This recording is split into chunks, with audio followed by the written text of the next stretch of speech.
Hello everyone, and welcome. How are you guys doing today? Well, it looks like we're just about ready to get started here. So we're going to jump right into the action, and I do mean that quite quickly, actually. Because today we're going to be showcasing the 1v1 Salzburg Confrontational. It's going to be a good time. You guys want some high quality, good games for the fans? Well, this is the place to be. So without further ado, let's jump right into the action. Or at least, let's do a little bit of explanation before jumping to the action, because we're going to be starting off a little bit strangely here. For one, we've got a 5-minute delay. You guys may be familiar with this kind of thing when we do most of the tournaments and such. But more importantly, the starter match here is going to be cast from replay. Due to scheduling conflicts, the first match had to be played yesterday. And because of that, we'll be broadcasting the first match here from a replay so that you guys can see the high octane action to start with. And then we'll go into the live format afterward.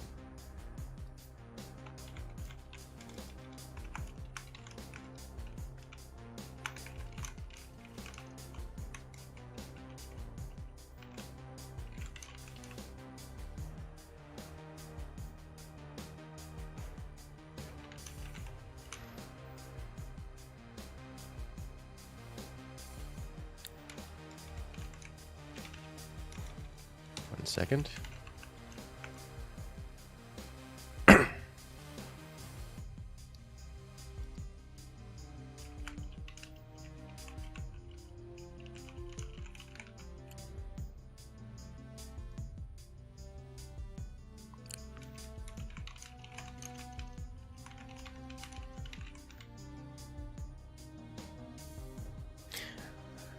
All right, looks like we're good to go. So let's do that. Round 1.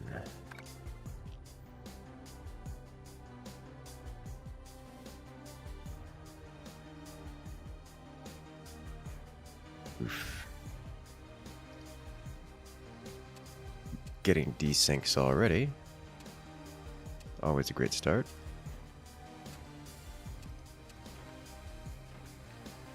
All right, and we are off.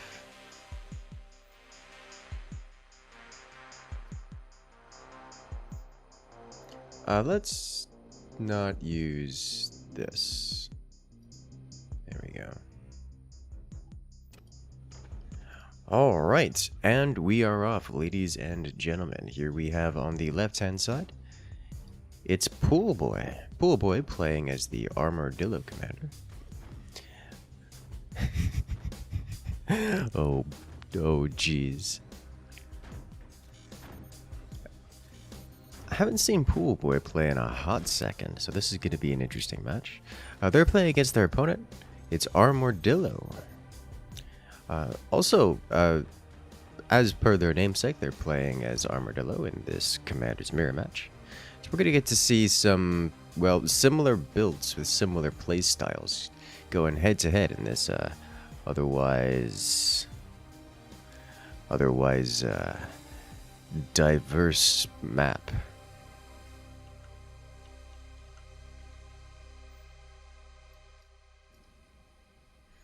All right. So because this is the first match here, it'll take a moment for things to really get kicked off. We'll be going into the live matches after this series, but these are best of threes to give an explanation of the format. And as most best of threes go, we're going to have a couple matches as well as some commander bans in between. Now, because this first match is a replay, we won't have to deal with commander bans live and such. So this will be a nice, quick jump between the rounds in this series. Of course, as a best of three, we've got the potential for quite the exciting matchup.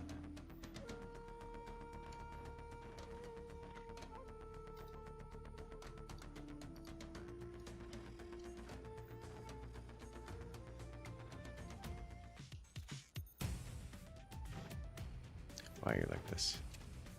Going to mute chat because, well, we don't need to worry about cat herding at the moment.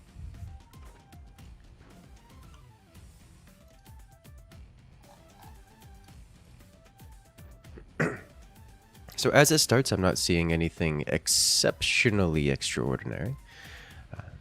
Going the upgrade center first for the bonus eco has not been unusual as of late. So I'm not terribly surprised to see this, especially as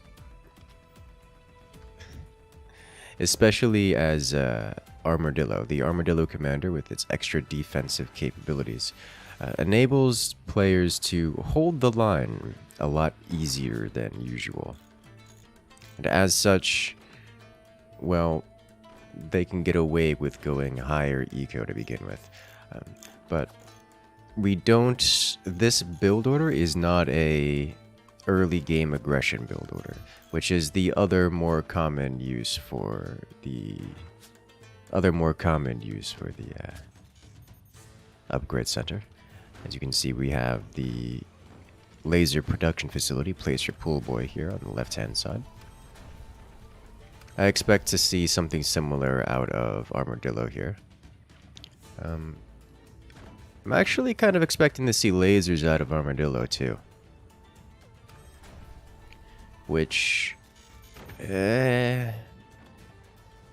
cannons are typically the more popular choice on this map, for great reasons, but I'm getting the lasers vibe out of Armadillo unless he starts really adjusting his base here. Pool Boy, of course, already committed to the laser technology, as we see upgraded mines coming out of both sides here.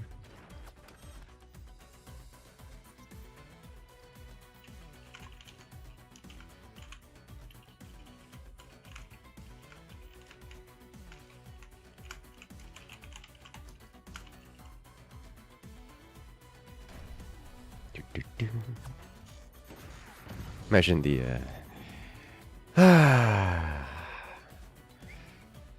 an AP sniper. I don't see one of those every day, but those are absolutely going to cause problems for Armadillo,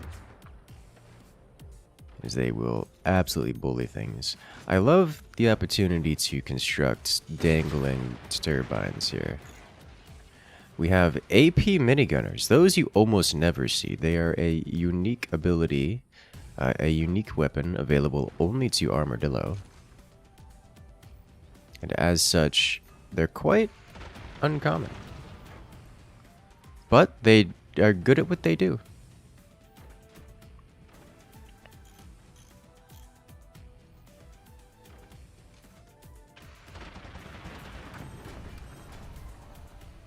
Very good at what they do, in fact.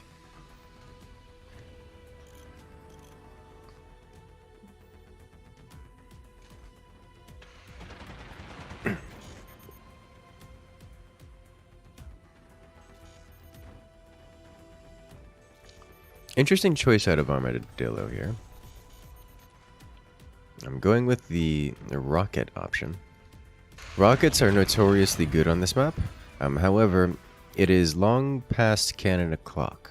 This means that there are other weapons available to the other player, which just outclass rockets in terms of effectiveness. Mind you, surprise rockets is always a threat, so I'm curious to see how this will turn out. The typical pattern which this follows when someone goes these late rockets is either you win the game with the alpha strike, which has not happened already, or you spend the next 10 minutes slowly whittling your opponent down while the opponent stabilizes and then eventually just punches back way harder than the rocket guy can.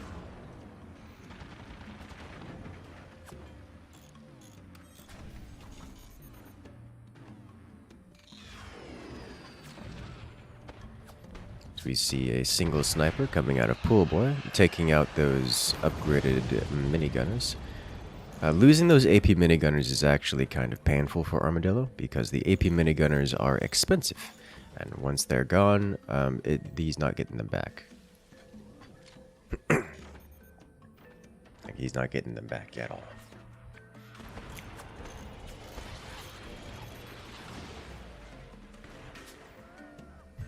He's using the AP sniper to hit those rockets. And I think Armadillo has recognized the error of his ways and is changing tactics entirely. Yeah, there's battery. There's the laser production facility. We're going to see a additional storage here as well. Metal storage, that is to say.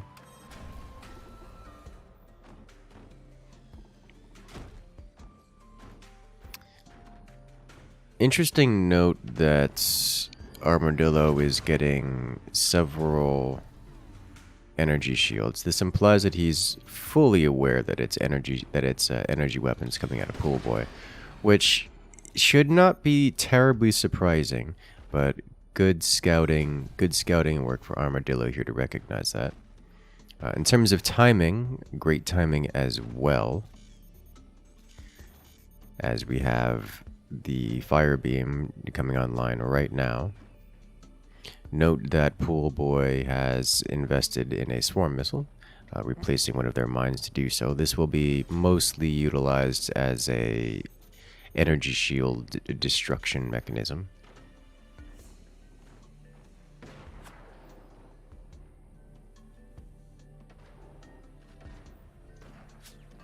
For the moment, we have a lull in the action.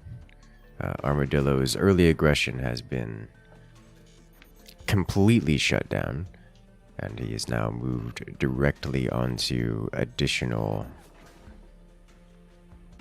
tech. We should see Armadillo actually starting to place down their weapons, their new laser weapons. Unfortunately, they're going to be placing down their weapons at approximately the time that Pool Boy starts firing their own weapons. Of course, neither side is being particularly hasty with their weapon placement, or heavy weapons, as we're now at the 9.5 minute mark and we've only just fired the first heavy weapon. As this match went for the first like 8 minutes without either side firing weapons of any kind. And then Armadillo did a little bit of aggression with the early game type weapons. And now Pool Boy, at about the 9.5 minute mark, is actually hitting back with something that can deal some real damage. Despite the defenses, Armadillo's weapon platforms get penetrated. Thus is the typical effect of heavy weapons. Fortunately for Armadillo, there were no heavy weapons there, or weapons of any kind there, because they haven't had the opportunity to place them yet. Mostly because weapons are expensive.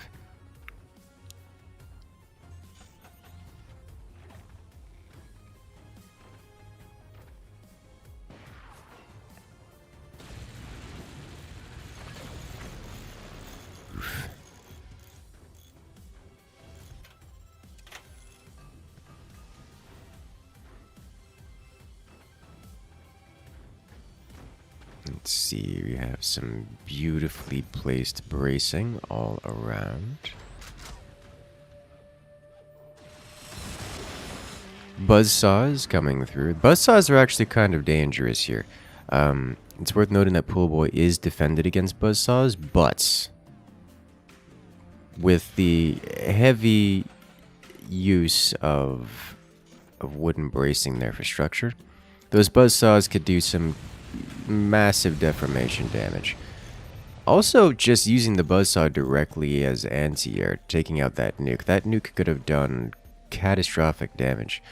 Because Armadillo is mostly background bracing, that nuke would have detonated inside of Armadillo's base, like deep inside of Armadillo's base, which would have been Not game ending, but it would have been a lot of damage, a lot of deformation.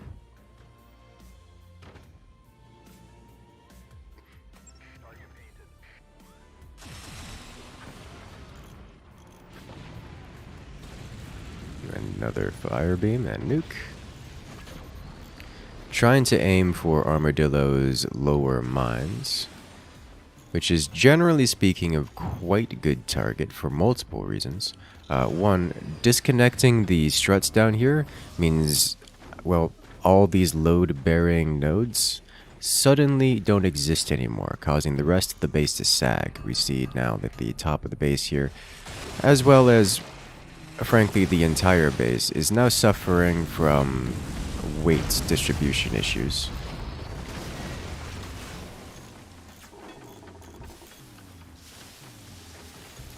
We see here an example of a nuke actually detonating inside the base, dealing some damage to Armadillo's core, knocking it down to 74%.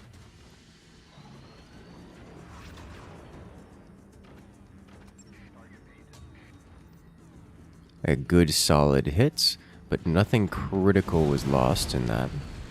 Wow, one flak burst taking out the nuke. That's... You don't see that every day.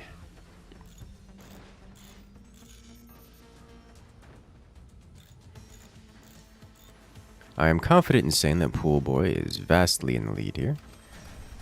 The nuke laser combo, quite good, quite popular. Well, less popular, but cannons have kind of been the meta for a while. But quite good. And we're seeing exactly why in this match right here.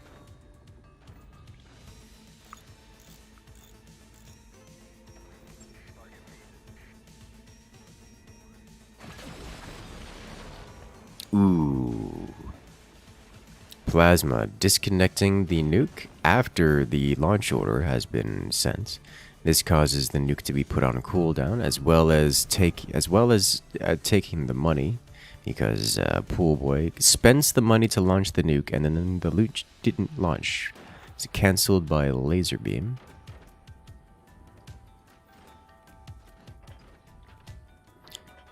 Pool Boy looks like they're relying mostly on the nuke to get damage done. This is because Armadillo has such an extreme amounts of energy shields around all of their important nodes. This makes firing the lasers kind of difficult for the left side player. Risky as well.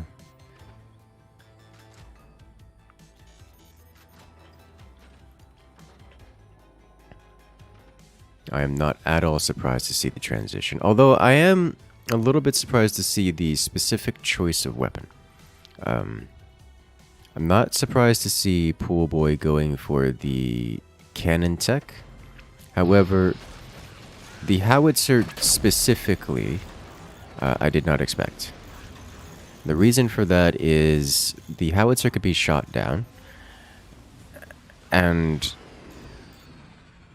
in order to get the howitzer to deal the damage it needs to do, Pool Boy will have to reclaim map control, which Armadillo isn't fighting too hard for map control, but still, it's something that Pool Boy doesn't have right now and is not looking to have in the near future. Or at least his base is not set up with weapons and such that indicate that he's planning to fight for map control, so much as just intending to send the howitzer across the map and hoping it lands, which is not exactly the highest percentage play. A cannon, on the other hand, serves the same purpose of destroying energy shields, but is not vulnerable to the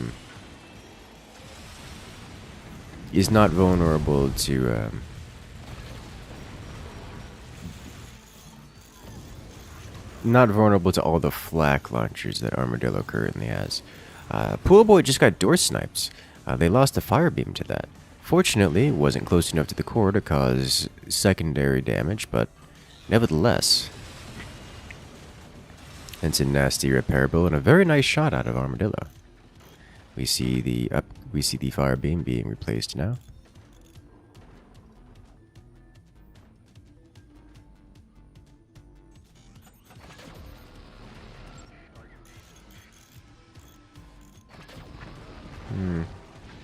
Here comes the nuke again.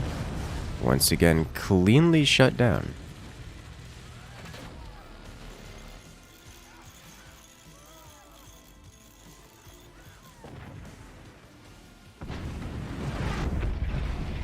And there's the howitzer shut down. That is entirely what I expected to happen. And by a substantial margin at that. The howitzer didn't even make it a halfway across the field.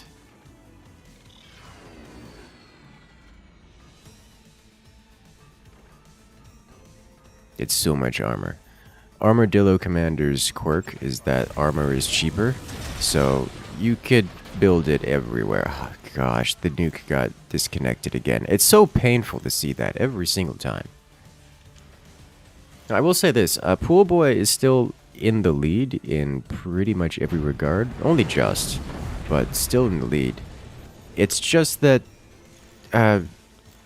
neither side is in immediate danger of losing the match.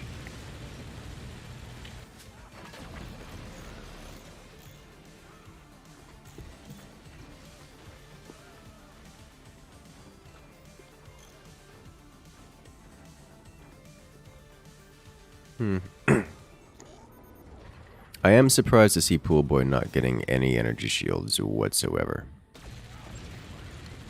Like especially around the especially around that nuke.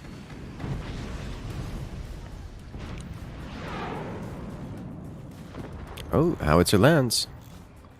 He's aiming for the top nodes here, hoping to disconnect the base, which is the typical location where the cannons and howitzers would aim. Howitzers are quite popular on this map for this reason, because if these nodes break, the entire base comes crumbling down. So we do see howitzers fairly commonly on this map. It's probably the most common tactic on this map specifically.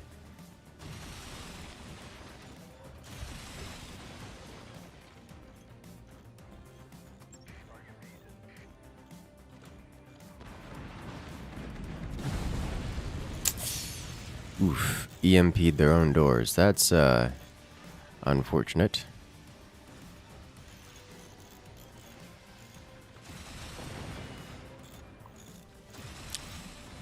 Kind of surprised to see Buzzsaws not chopping through the center background bracing.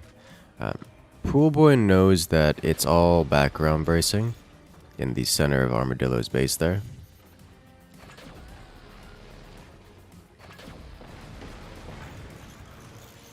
So I am a bit surprised to see Pool Boy not trying to chop through it. And another solid hit with the howitzer.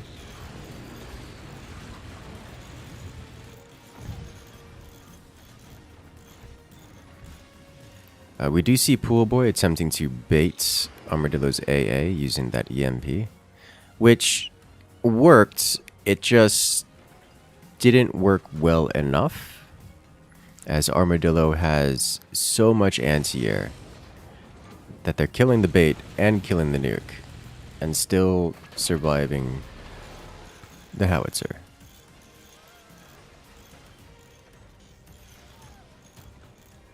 So looks like we're going to be chilling out here for a second. Pool Boy is getting much more damage done than Armadillo, so I do expect to see Pool Boy, this match potentially trends toward Pool Boy's direction, but Armadillo is not taking enough damage that they are being ground down. Armadillo is still expanding, Armadillo is still teching up, increasing their eco. Armadillo on the right hand side, despite taking many more hits, is still fine. We do see a concerning development, at least for Pool Boy. Specifically the development of that nuke.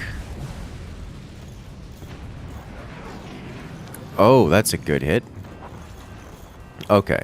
We actually, for the first time here, Pool Boy has successfully landed a hit, like an actual hit against Armadillo here, with their weapon combo, and that's gonna put Armadillo back a little bit. A solid hit from Armadillo here. So now, all right, we're actually getting to a slog match. The weapons have ramped up. So Pool Boy's vulnerability here is that Pool Boy doesn't have map control or anti-air weapons whatsoever. So Armadillo's weapons, specifically their recently developed nuke, are making it across the map and dealing massive damage to Pool Boy. Pool Boy cannot sustain those kind of hits. He will break if he keeps getting nukes like this. Armadillo, on the other hand, seems to have lost just enough of their map control that they are actually taking hits from Pool Boy's nukes, which is a problem for Armadillo. Like, Armadillo is not in immediate danger of losing the game, but he cannot keep taking hits like this without suffering beyond his ability to I think a better way to say that sentence is without taking insufferable damage. As we see their base is being picked away by buzzsaws now.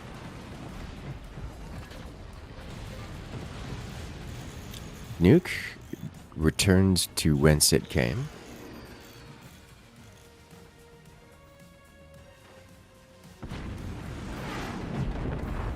Howitzer shut down.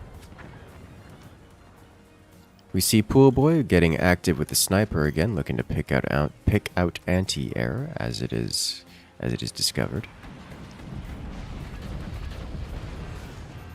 Oh, Armadillo's own laser reflects off of Pool Boy's energy shield just for a fraction of a second, deflects directly into Armadillo's nuke and takes it out. Howitzer shut down again, but here we have the defenses officially penetrated. Armadillo loses a mine, which is not critical to Armadillo here, but an indicator that their defenses have been breached and have been worn down to the point where they can no longer defend their important innards. That is to say, Armadillo's blood is dripping into the waters, and Pool Boy is looking to keep pounding it some more out. That said, Armadillo has still got a lot of fight left in them, so we're going to be here another couple minutes at least.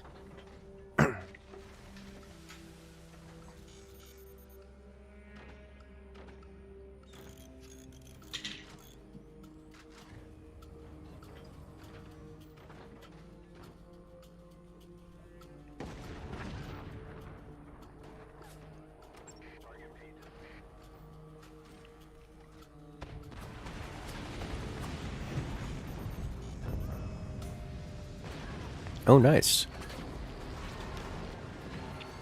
Oh, ho, ho. Okay, well, that's a critical hit. Pool Boy taking catastrophic damage. Howitzer gone. Front defenses gone. That's the kind of hit Pool Boy doesn't want to take, but that's the kind of consequence you get when you don't have proper map control in a 1v1 type scenario. Manually aim, nope, nuke lands. That's gonna leave their weapons a bit more vulnerable than they were moments before.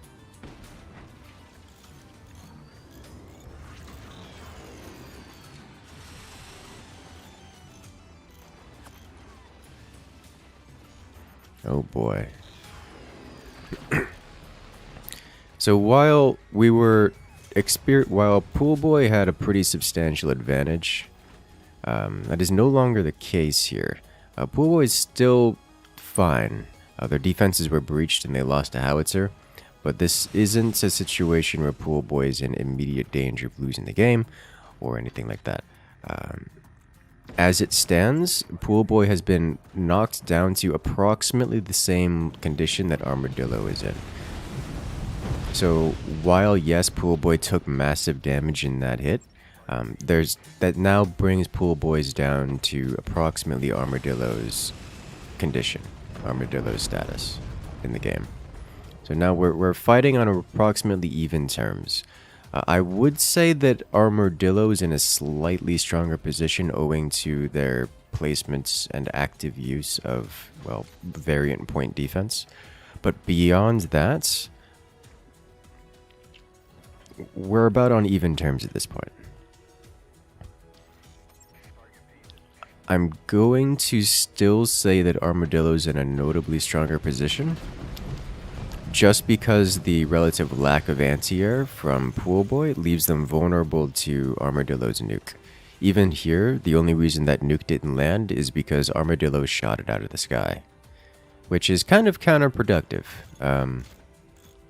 But, you know, it happens to the best of us. Here we see Pool Boy using the fire beams to protect the nuke, and it's not even close to enough.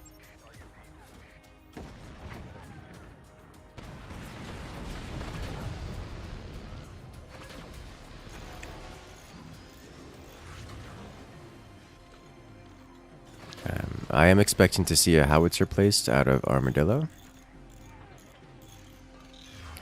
I would like to see a standard cannon, I think, but a howitzer is going to be the weapon of choice here.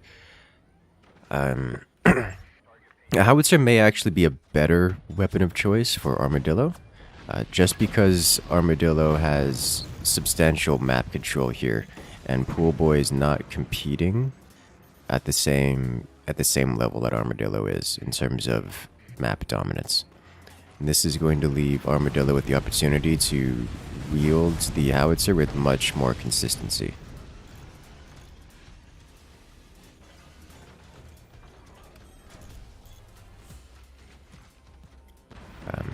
It may take another minute for that howitzer to get placed, strictly because the amount of energy required to build the weapon is kind of a lot, and Armadillo has been riding the edge of their energy production for quite some time.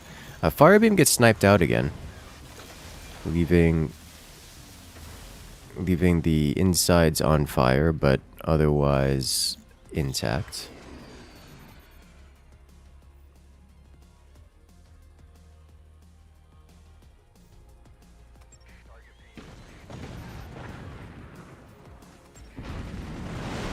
Howitzer fired. Oh, it's devastating. In what is probably one of the straightest nukes we've seen in a long while, it goes all the way through, detonates in Armadillo's rear, taking out turbines, technology, and insides alike. That's gonna put Armadillo in an incredibly poor position. They're gonna have to reconstruct so much of that. They were so close to getting that howitzer working too, that howitzer online. It was so close to being placed. That would have put Armadillo in such a strong position. And now it's just back to the Dark Ages. They have to restart the heavy weapons tech, which is not going to happen for quite some time.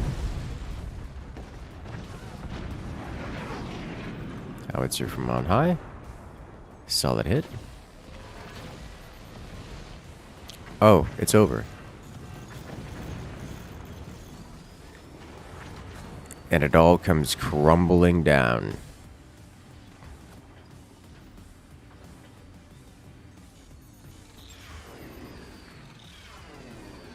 That's, well, this is what the end looks like. Death by nuclear launch. Kaboom. And there you have it. Pool Boy wins round 1 in this best of 3.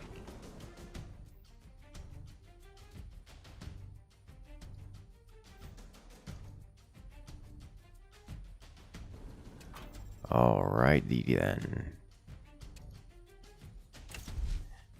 Let's go ahead and jump into the next match here. Rather, should I say the next round here. We're off into round 2 in this best of 3.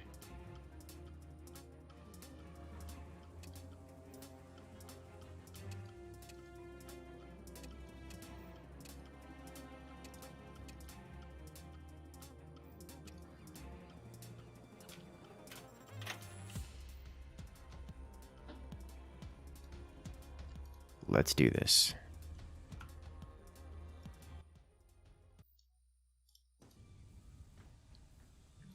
And we're off. So here we have, these sides have been swapped. On the left-hand side, it is Armadillo, playing as the Firebird commander. On the right-hand side, it's Poolboy, playing as the Architect commander.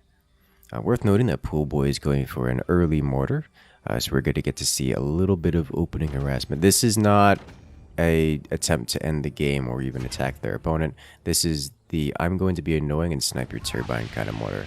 On the other hand, Armadillo is 100% going for I'm going to try to end the game level of mortars. And I don't know if Poolboy knows this, but mortars are incredibly dangerous on this map, specifically. As we may see some game-ending amount of damage coming out of Armadillo here. The Firebird commander specifically increases the power of these mortars, which is relevant. Now, mortars are both incredibly powerful and incredibly weak on this map specifically. They're quite powerful specifically because of this giant, block in the middle of the map. The giant block prevents direct fire weapons until late game, when you can actually build up tall enough that you can shoot over it. We're talking like very late game. So indirect fire weapons such as mortars get pseudo buffed, indirectly buffed, because they can't be directly fired upon. So you have to use indirect fire weapons to get rid of them, which just means lots more mortars need to be used.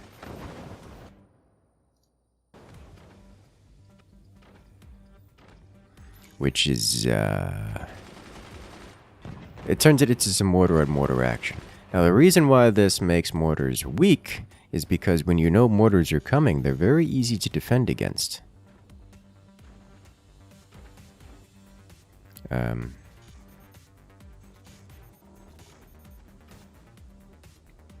So that means when you play on this map, you just kind of expect mortars, you build anti-mortar defense, and then your opponent can't do anything about it, because lacking direct fire weapons, it's very difficult to, it's about impossible to clean up things like machine gunners. Therefore, the mortars are kind of useless. As we see, despite Armadillo using 6 mortars, nothing on Poolboy's side is getting hit. That is, at least until this sniper comes out. We see the elevated sniper tower. This will enable destruction of these machine gunners. Or at least some of them, as we do see the gunners have been built into nests, such that they are largely not vulnerable to such direct fire weapons. And a single sniper from Poolboy wins the sniper duel, positioned beautifully behind a small angle door. So this is why we both see mortars a lot on this map and very rarely on this map, because here Armadillo has nearly soft-locked themselves by spending all of their early game eco into early weapons such as these mortars, and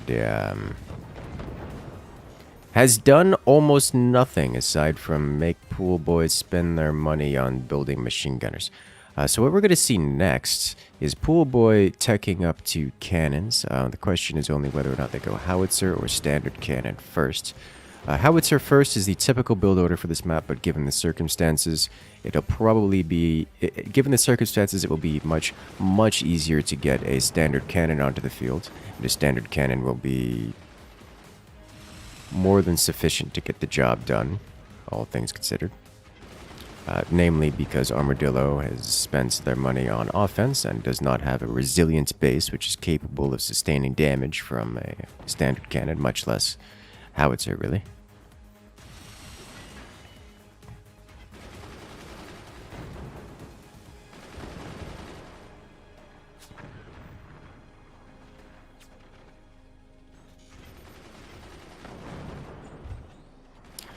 Oh wow, actually they got a hit with the mortars. Did not expect. Okay, well, that's bad. That means mortars are gonna land, and once mortars start landing in serious numbers, mortars don't stop landing because that's how mortar bandit do. Firebird is sending fire all throughout Pool Boy's base, and Pool Boy has not noticed, or is letting it happen, one of the two. Secondary explosions, I think he just didn't notice, which is one of the gimmicks of Firebird. Firebird's gimmick is that it disables the fire alarm, so you don't know that there's fire on your base unless you look. Pool Boy's just more interested in pools than fire, it would seem. So, Pool Boy's suffering a lot. Pool Boy no longer has sufficient anti-air to defend against the mortars, which is only going to cause additional pain, because those mortars are going to go flying again sooner or later, and it's going to overwhelm Pool Boy's defenses and land once more, as we see here. Note the reason Armadillo is not firing more is because they don't have the eco to fire more. They need additional batteries, as well as turbines, because mortar is kind of expensive. Relatively expensive, relatively high energy upkeep.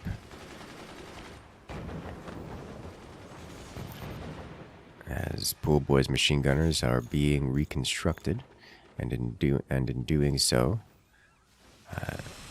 gain the opportunity to hold the line. And not quite holding the line, but they had the chance. That's all you can really ask for.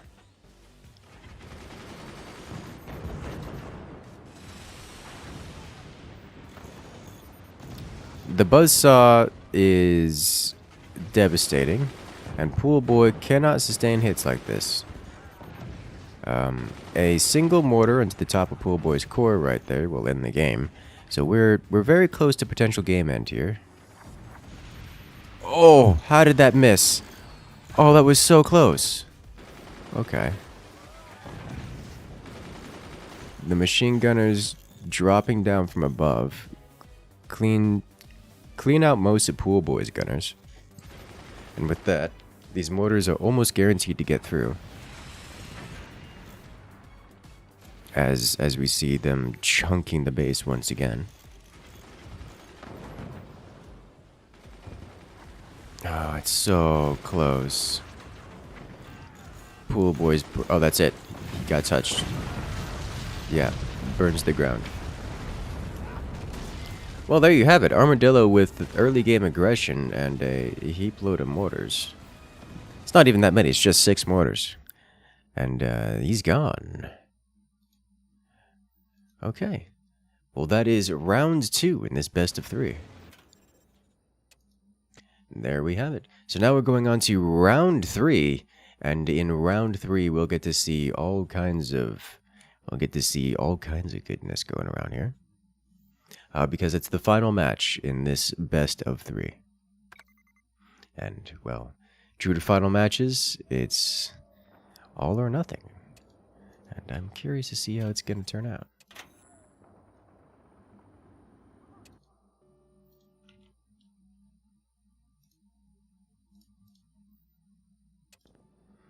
And we're off.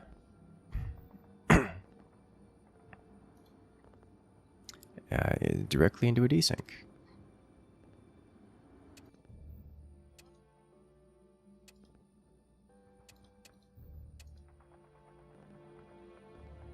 Okay. And we're off. The sides have been swapped once again. Here we have on the left-hand side, it is Armadillo playing as the Overdrive Commander. Overdrive Commander, interesting choice. So Overdrive Commander, I usually describe as kind of generic.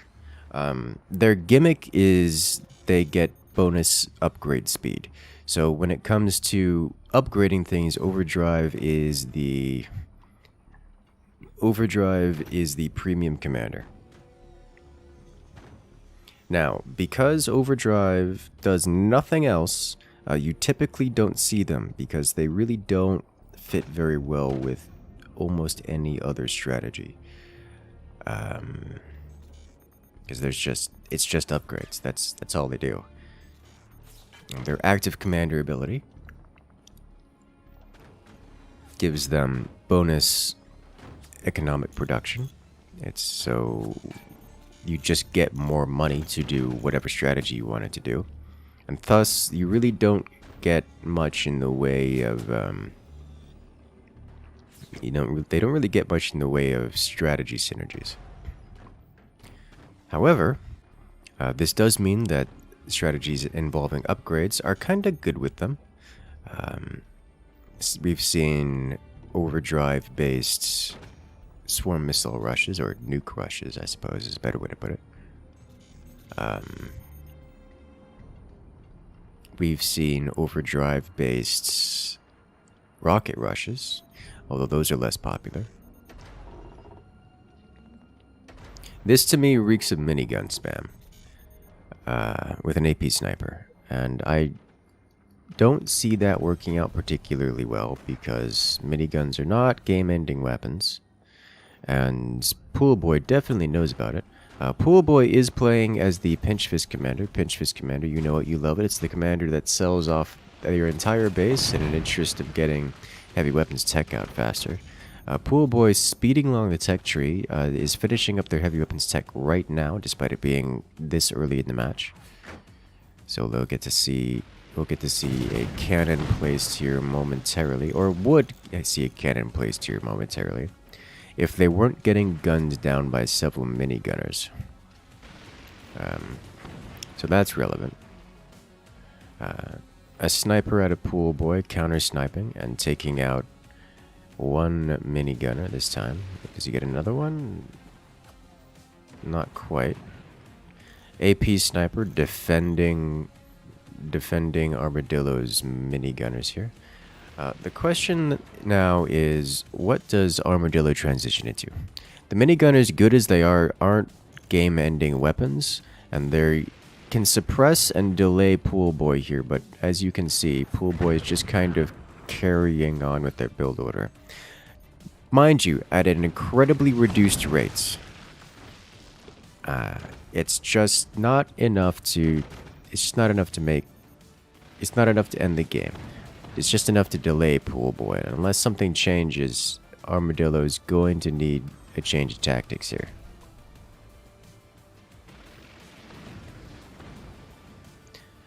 We'll say those minigunners are doing like actual damage.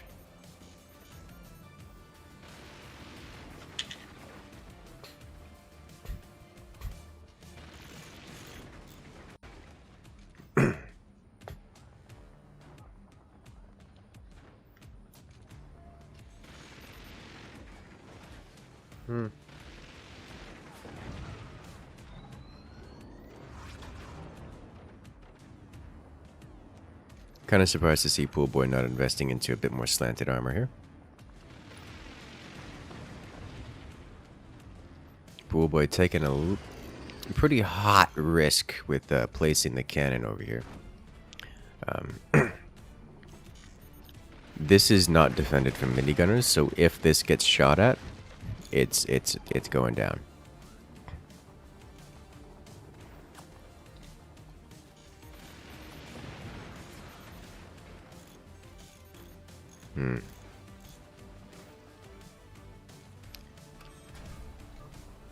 We do see rocket upgrades coming out of Armadillo, so Armadillo transitioning into rocketry to deal the actual damage they need to end the game. This is a lethal amount of damage coming out of Armadillo in the next 15 seconds or so.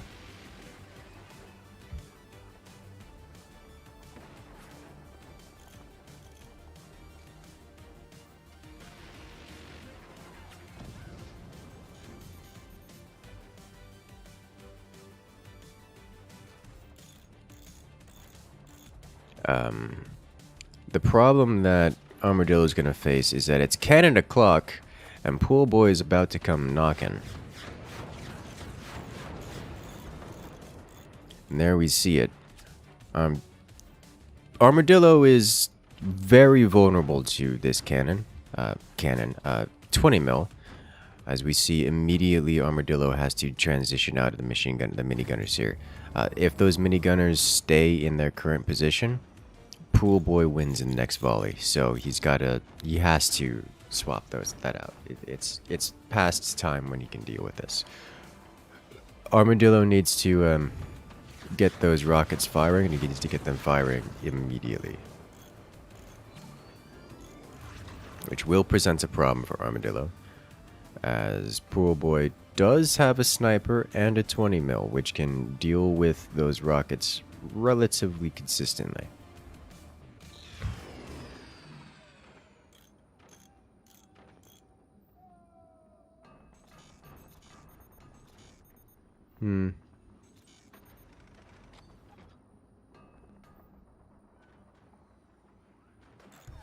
Yeah, alright, so Armadillo sells off the rockets, which I think is probably a mistake. And the reason for that is not applying pressure to Pool Boy just means Pool Boy is ahead and will continue to get ahead much, much faster. Because the alternative is for Armadillo to tank up and just try to survive hits from multiple kinetics, like heavy kinetics, for an indefinite period of time. And when I say indefinite, I mean indefinite and long period of time. Because Armadillo doesn't have access to heavy weapons tech here, which means they either need to go into swarm missiles or cannons of their own, and both of which are going to take a substantial period of time. And that's asking a lot, given this context here. At least if they had rockets firing, they could delay Pool Boy long enough to potentially get something done. Otherwise, this puts Armadillo in a quite the rough position. Like, the Armadillo has no way of pressuring Pool Boy at the moment, so Pool Boy is just gonna keep growing.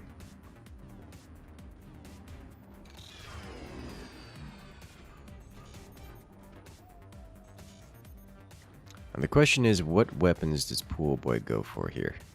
Pool Boy did invest in enough energy storage to build a howitzer, but not enough metal storage. Oh, okay, they just placed the metal storage now. So we're going to see a howitzer next. And a howitzer platform has already been constructed here. So we will see a howitzer placed here next. And the howitzer should be enough to end the game outright.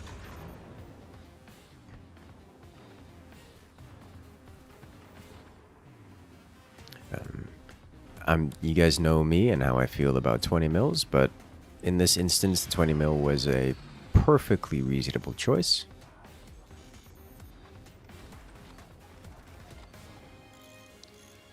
And conveniently synergizes quite well with the howitzer in terms of making it land and actually getting damage done with it. It looks like Armadillo will be going with the swarm missile and likely the nuclear option as the follow-up here. So we've got another 2-3 minutes before those even become a potential threat. Where in that same time, Pool Boy is going to have game-ending amounts of damage on the field.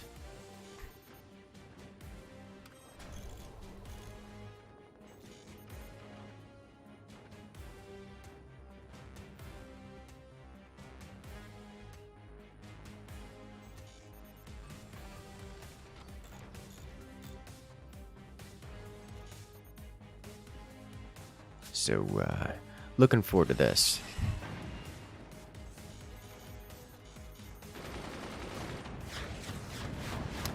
There's the 20 mils doing what they do best and taking out individual gunners.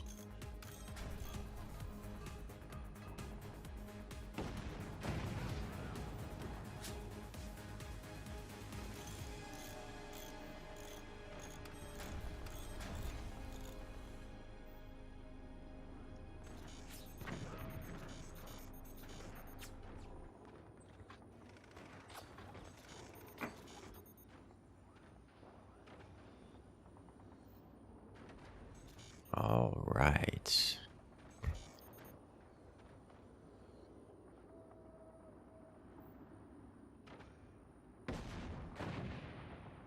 A nice shotgun out of Armadillo here. Good for anti-air. Unfortunately, that'll leave it on cooldown when the howitzer comes flying.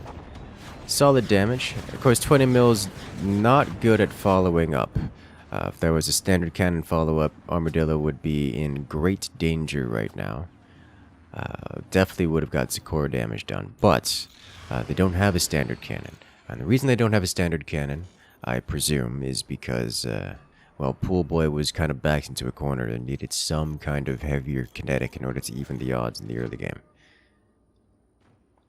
I don't see them selling any of the 20 mils and replacing for standard cannons. So I think they're just going to leave the 20 mils as they are and use the howitzer to do main damage while 20 splash everything else around.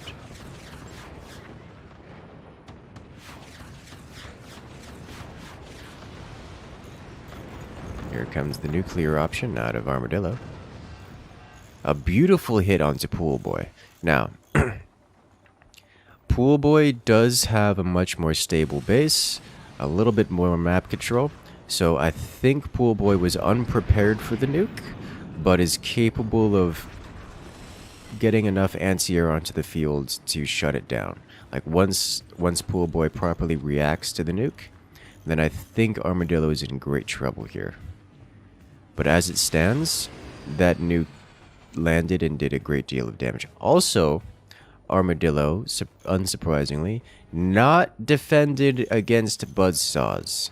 Pool Boy not perfectly defended against buzzsaws either, but much, much more safe than Armadillo is. 2 or 3 buzzsaws just ends Armadillo's whole base. I think Pool Boy knows that, but hasn't invested into additional buzzsaws just yet.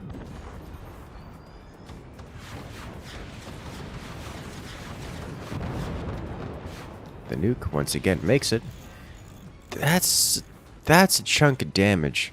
Pool Boy down to 70%, losing lower elements of their base. If these batteries go, Pool Boy's in big trouble. Like, that might just end the game outright. As Armadillo is struggling here.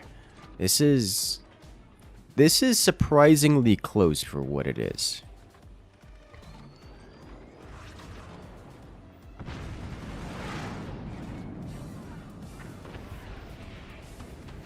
Buzzsaw follow-up would end Armadillo here.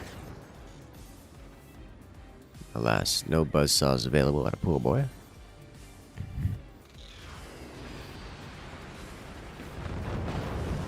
Ooh, a beautiful shotgun. But this time Pool Boy's got enough AA. The nuke doesn't make it across the sky. Armadillo's gonna need to expand once again. It looks like that's exactly what they're doing. With the energy weapons tech, they've just placed down their first energy weapon, specifically the fire beam. This will help defend the nuke against the anti-air, and will give it a better opportunity to make it across the field. Mind you, Pool Boy still got a lot of anti-air on the field, so that's asking a lot out of a single fire beam, but it may get the job done nonetheless. As is, Pool Boy has managed to get nuked a couple times.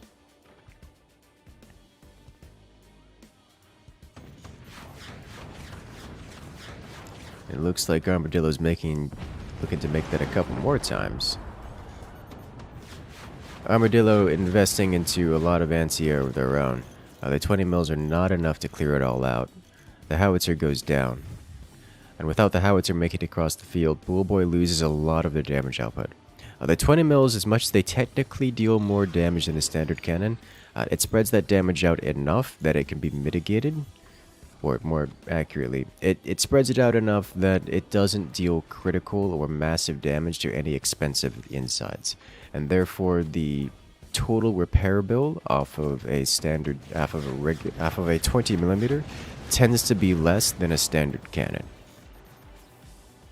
despite the 20 mils technically dealing more damage. Oh, is that it?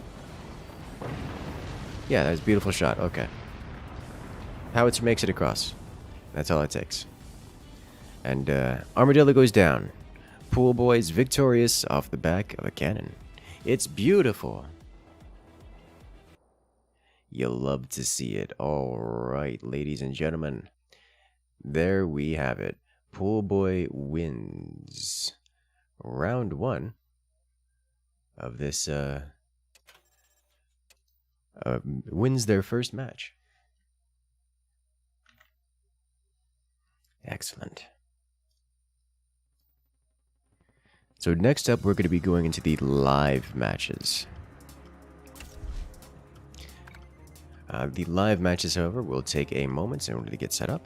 So sit back, relax, get yourself a drink.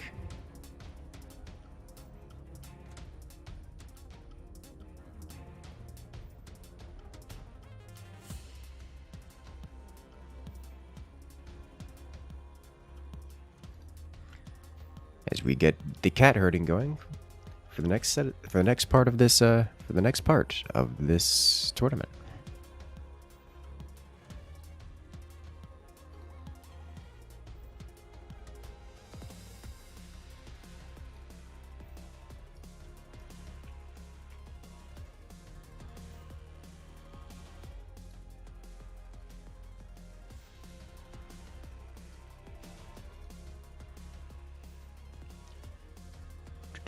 Remember, you can use the bracket command to check out the live bracket for yourselves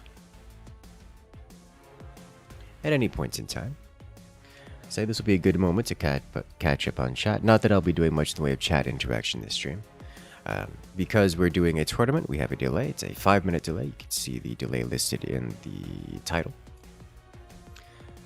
We do see most of the regulars here and a great many others, so welcome one, welcome all. I hope you guys enjoy.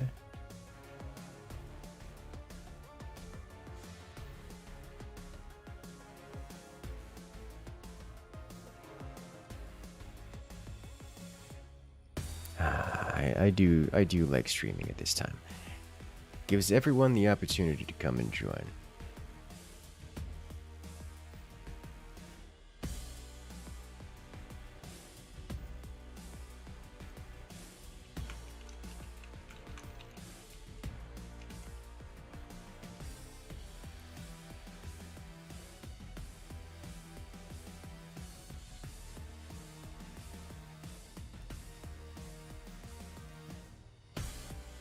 Let's see, let me get a little bit more set up over here.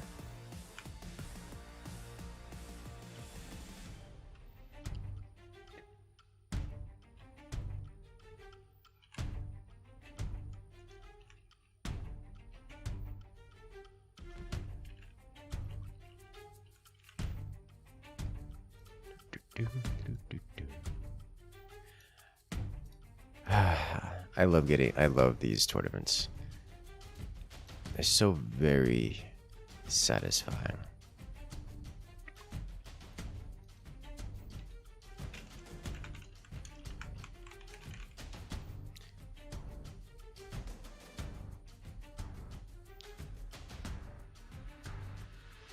Satisfying, fun, enjoyable. Good games for everyone.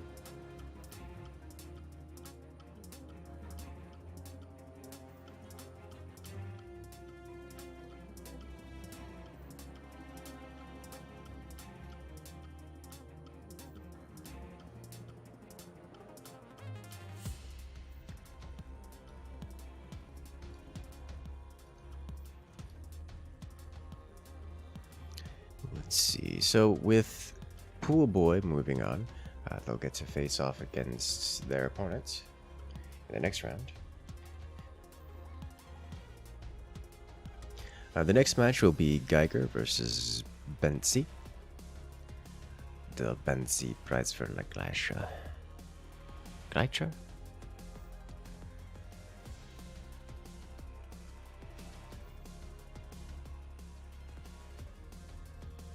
Always a fun name to say.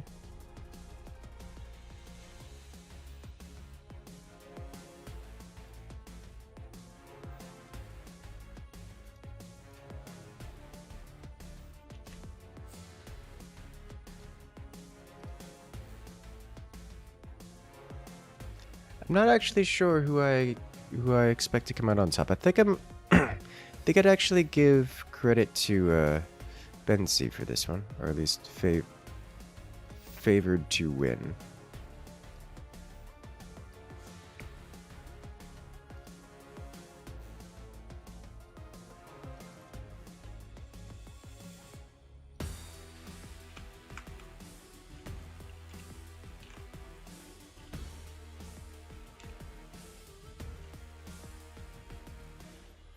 We'll get to see how that works out.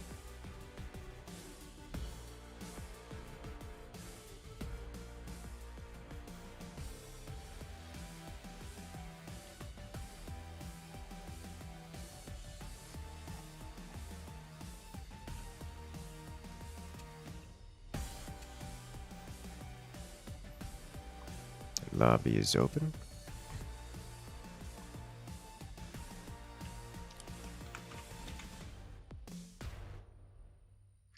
And it's time to do the cat herding, my favorite.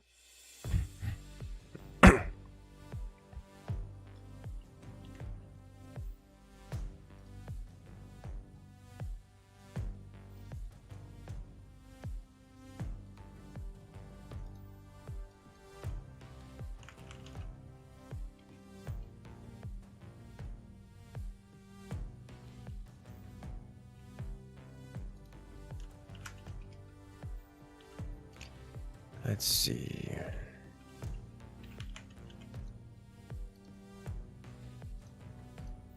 If I can get set up with...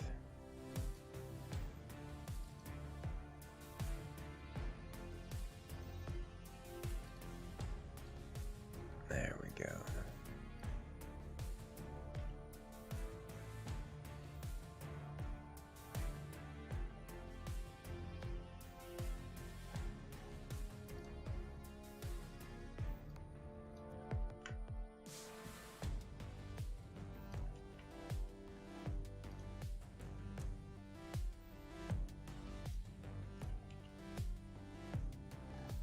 Come on, let me move it. Well, hello there. If it isn't Kalijah Anderson, coming in and rejoining the incursion for 55 months. Welcome in. Welcome in.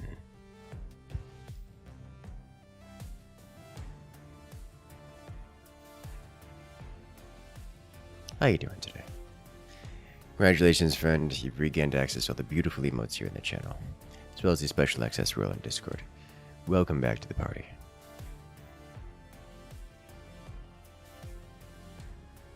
We're currently doing the commander bans for the upcoming match. But everyone is in the lobby, so we'll be starting here once the bans have completed, which shall be momentarily. Then we'll jump right into the action.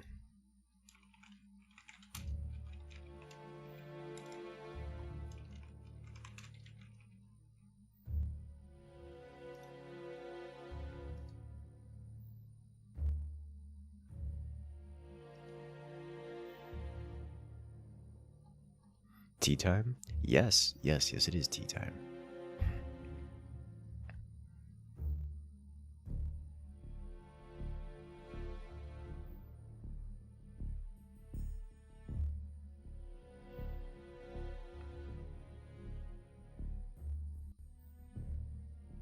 All right.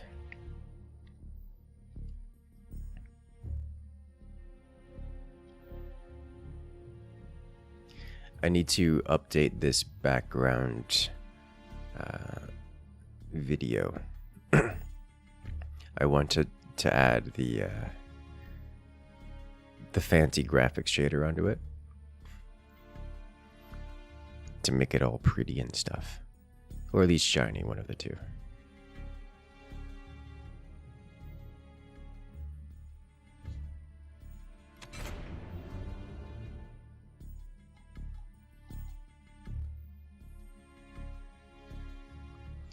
Alright, looks like the match is made. The players are ready. Let's do this.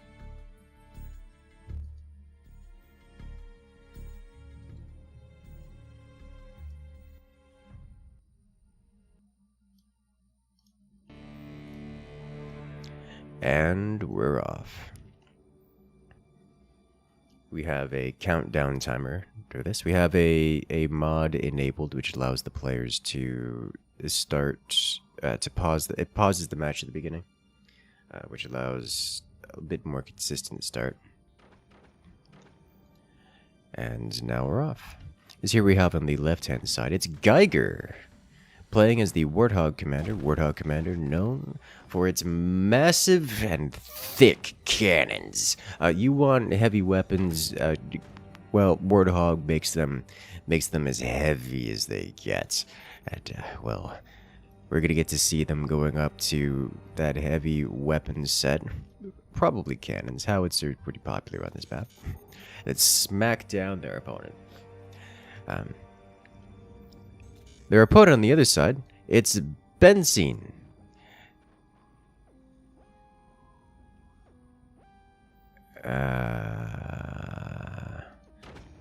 Is that true? It's not true. Okay, so we got a problem. Someone has scuffed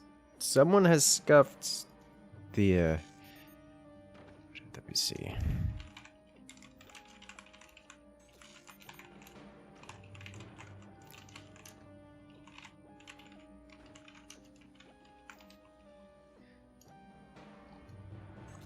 So here I have on the right hand side it's Geiger. Here we have on the left hand side it's Jerbenzi. There's oh boy. The logos are swapped.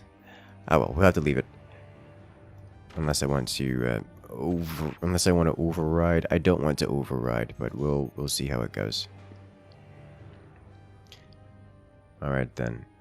Here we have on the right hand side it's Geiger. Geiger with the Seep Commander. The Seep Commander specializes in rockets and missiles. Typically used alongside swarm missile rushes, or at least nuke rushes, just because of how strong it is. Nuke on this map a little bit harder to come by because you can't really get nukes without portals. Or, oh no, he's gonna do this. Okay, so this is another option for the nuke. Selling off the entirety of the front of your base and half of your mines. You can get a pair of nukes right here. This does mean that you have no defense in front of your core, except for what is going to be a small line of blocks here, which is not great for defense, but it can work, and it can blindside your opponents because no one sees this coming, and then it can get a little rough.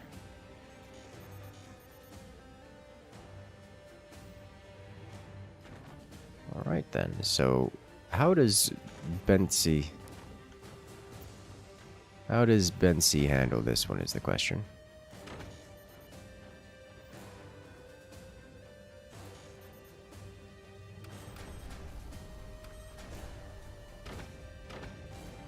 The answer is by putting a battery in front of his core, which...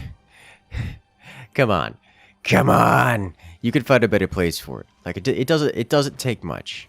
It really doesn't take much to just put another little spot right here. Just here or somewhere. It doesn't have to be in front of the core. This is costing you 4 wooden bracings worth of defense to put here. And it's explosive. Why are you like this? Okay. Like, I know. I do crazy things with batteries. But come on. It's fine.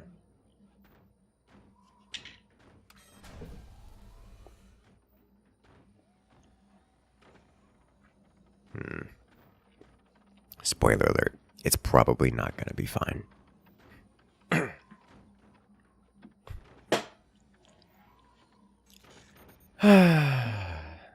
So it looks like we'll have another minute or so before things get exciting. Derbensi working on their plasma beam. About halfway completed. You're not going to have any major action until that's done. Similarly, on the other side, Benson working on their nuke. I'm willing to bet is not going to reveal the nuke until it's finished. Oh, is he gonna go swarm missiles? No, he's launching the swarm missiles, revealing the swarm missiles. Mind you, I'm pretty certain Bensi knew about this. This isn't exactly the most uncommon build order for this map, because you can get away with this. So people have seen this before. All players involved know this exists. They know you can do this. The question is only whether or not Benzine saw it coming. It's a little bit hard to see coming because of the nature of scouting. But Geiger didn't hide this at all. So Benzine probably was able to see it coming, and likely explains the gunners.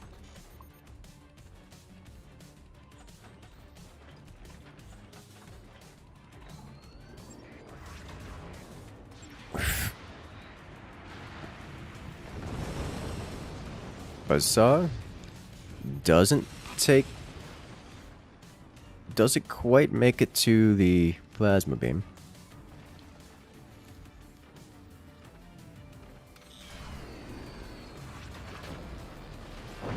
And that's it. That's what you call Warthog punch through. That hit really hard. Should have seen that one coming.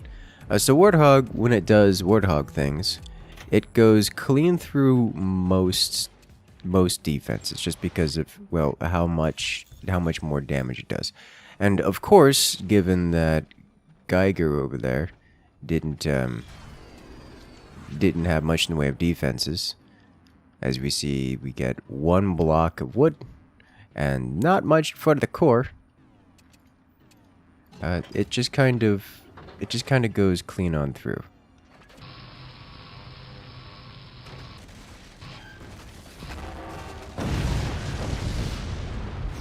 Yep.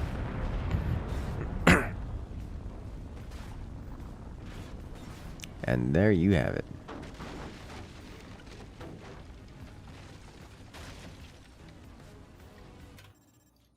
Alright, so there's round 1 done. As we get ready to move on to round 2.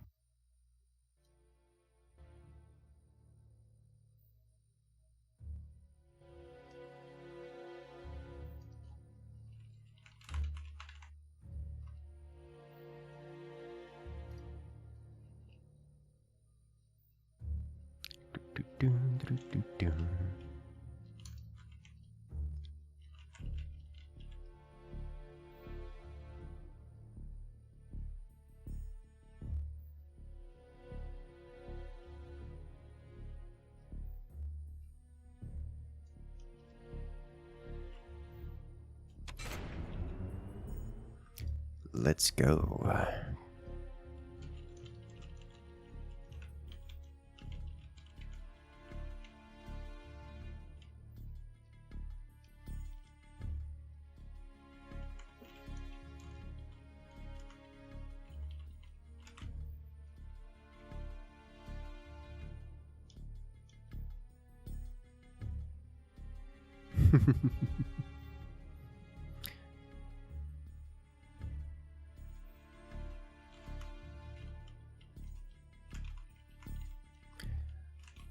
Alright, give us a minute while we go ahead and set up the next round in the lobby.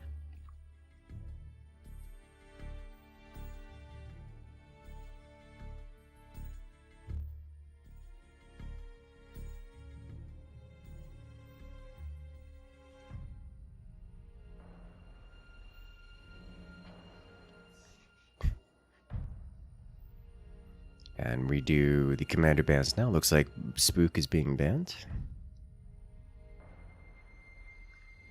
And Armadillo. Great. Spook and Armadillo are banned for this upcoming match. Everything is set and good to go, so we'll be jumping into the match momentarily.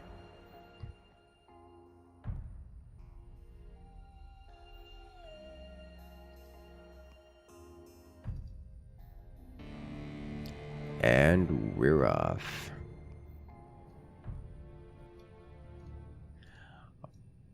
Alright, as we start the countdown timer. Here we have on the left-hand side, it's Geiger. This time, the overlay appropriately fixed.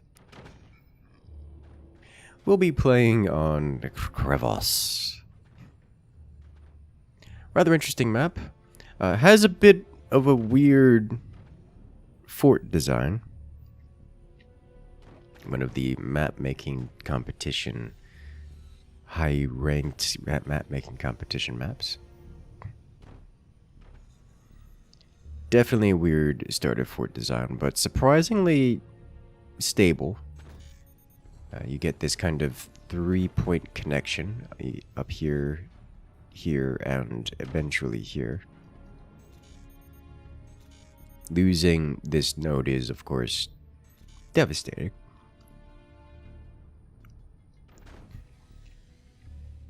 Another major feature of this map is it has a destructible centerpiece. This centerpiece, unlike most centerpieces, is fairly fragile, so it just kind of breaks if you touch it too hard. Has an explosive barrel inside of it, and most of it is flammable, so it goes down real quick. But it does eat one shot at least, which means the opening volley is usually announced before it hits. Like, there's a warning shot to whoever fires first.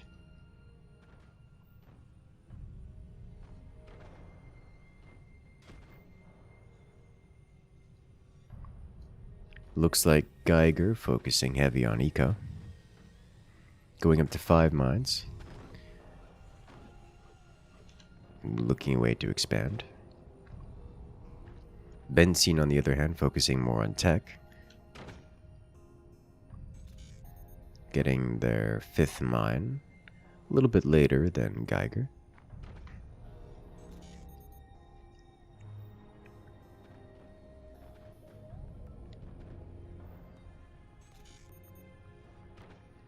Curious to see how the difference will play out here.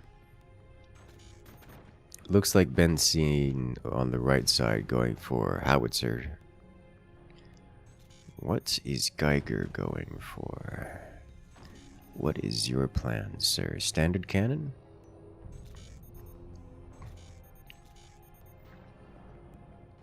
Howitzer seems like the weapon of choice. I don't recall what the meta is for this map, but howitzer seems like it would be the meta for this map, just based on how the map is typically how the map is laid out. But we do see a standard cannon out of Geiger on the left.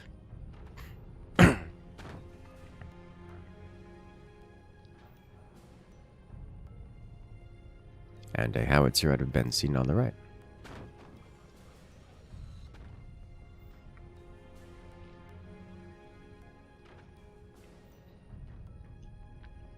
Second cannon out of Geiger on the left.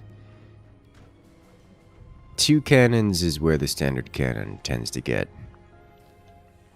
incredibly dangerous. Of course, that danger only applies if they live. As it stands, the cannons will get the opening volley, or at least have the opportunity to get the opening volley, as they will be completed before Benzine's howitzer. But if Benzine's howitzer manages to land a shot on those cannons, it's gonna go bad for Geiger real quick. Whereas those cannons don't necessarily end the game immediately if they hit Benzine's base.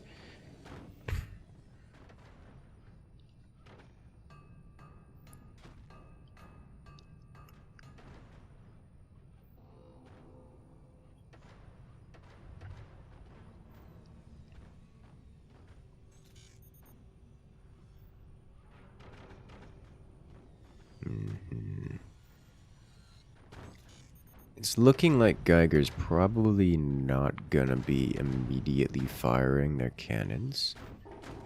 Where I suspect Benzine will immediately fire the howitzer. Buzzsaw from below, very dangerous. Incredibly dangerous. You need to deal with that right now, kind of dangerous. Yeah, Geiger's waiting for both their cannons to come online. That's going to give Howitzer an opportunity to fire first. Does he anti-air it? Yeah, he uses the cannon to anti-air it, which works out very strongly into Geiger's favor here. They still have a second cannon they could use to follow up, or at least to reply.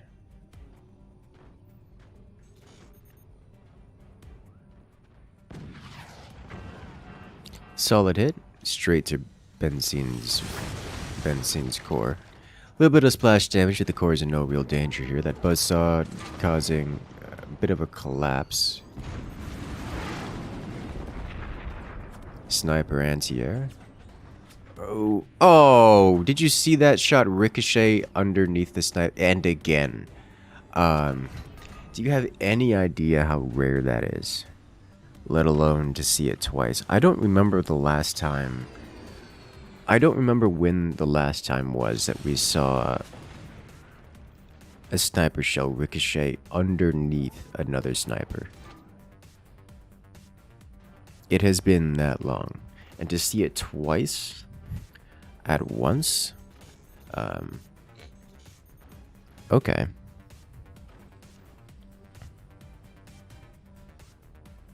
Did not expect. Did not expect whatsoever. Another solid hit directly to Benzine's front.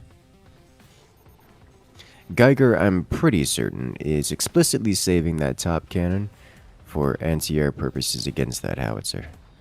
There's no other reason why he wouldn't be firing it, aside from general lack of APM. I think Geiger's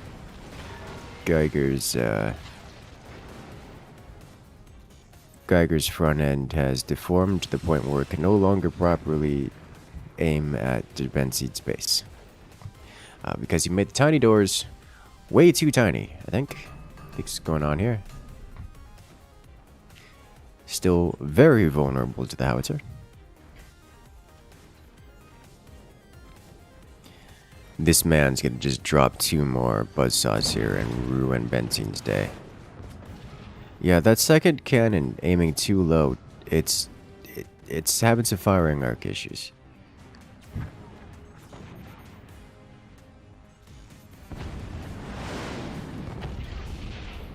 Howitzer cleared out of the sky.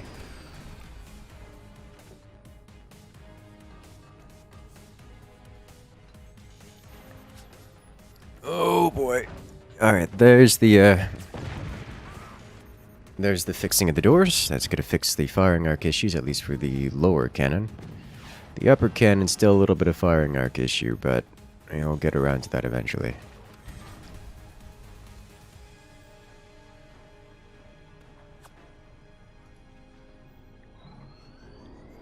Howitzer flies. Is there enough AA? Yes, there is. As concerningly close as that is getting, it is enough to get the job done. At least for now. See the doors being replaced. Good fixing out of Geiger here. Sniper comes out of Benzine, running a tear across Geiger's lines.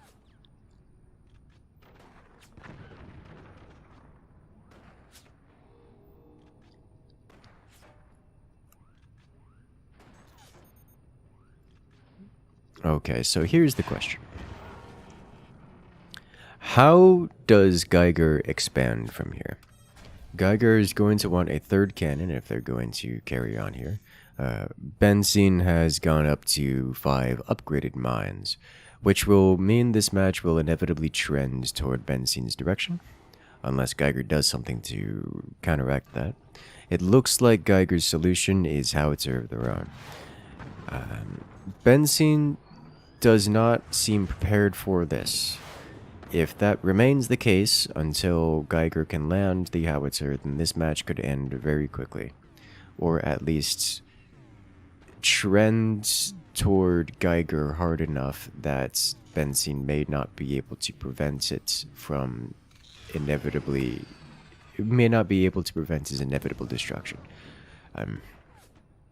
There's another minute or so before we get to that point, however. And the howitzer is still shut down. Geiger, just lots of anti-air. It's kind of hard to get too much anti-air in this kind of situation.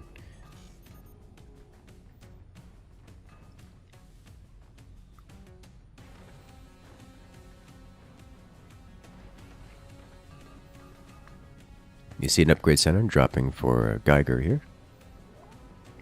This will enable them to get the additional mines and turbines that they're looking for. Good old-fashioned buzzsaw.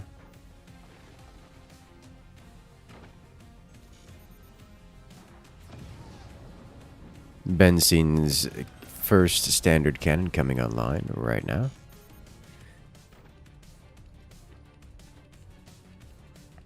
This will enable Benzine to get some reasonable follow-ups to the howitzer, or, I suppose in this instance, get any damage done whatsoever, because the howitzer has done nothing.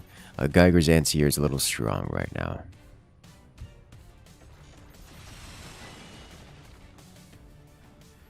Buzzsaw is no longer a major threat for Geiger. However, Geiger is vulnerable to buzzsaws is vulnerable to buzzsaws in their own right. We'll get to see Benzine here punishing Geiger for that, I think. That may have been a dead giveaway that was a howitzer, so we may see anti-howitzer defenses coming out of Benzine here. And I mean more than just one shotgun. Yeah, I think that's what this is intended to be. Benzine, he's sitting there waiting for the howitzer to happen with the door open. I appear to have disconnected. Alright. I am no longer in the lobby, which is awkward. Give me a minute, ladies and gentlemen.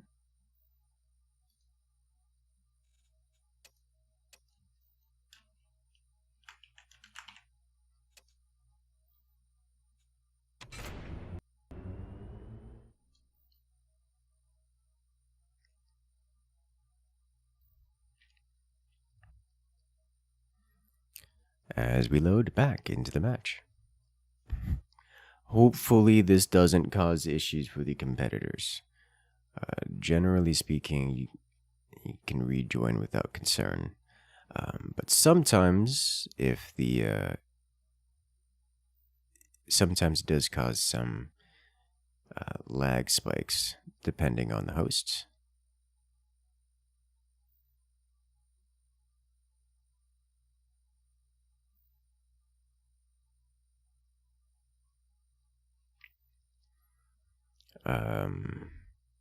Well, fort's crashed. Alright, so that's awkward.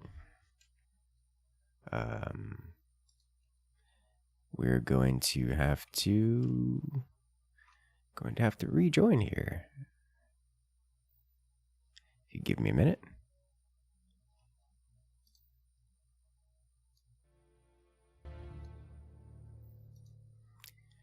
Good old restart of the game client.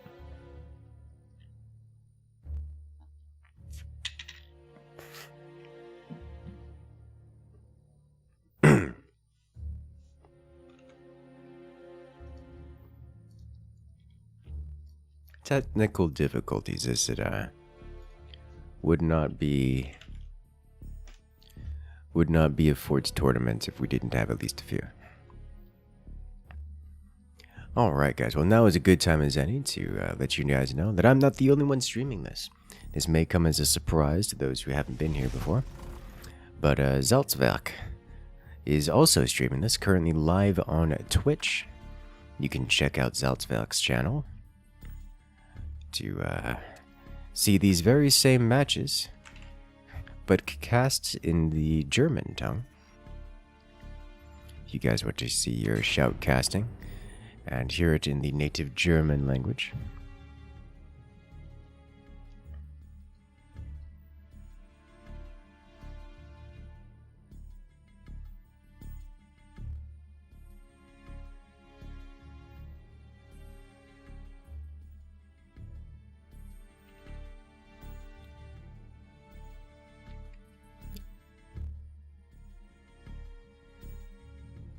We should be sinking now.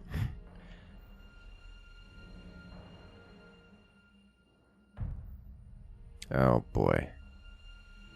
That's the commentary of someone who's suffering from a...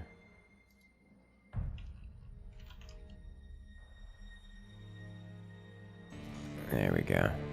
Alright. Suffering from a waiting screen. Alright, so, a few things have changed since our last disconnection. This cannon has been replaced. This is now a 20 mil.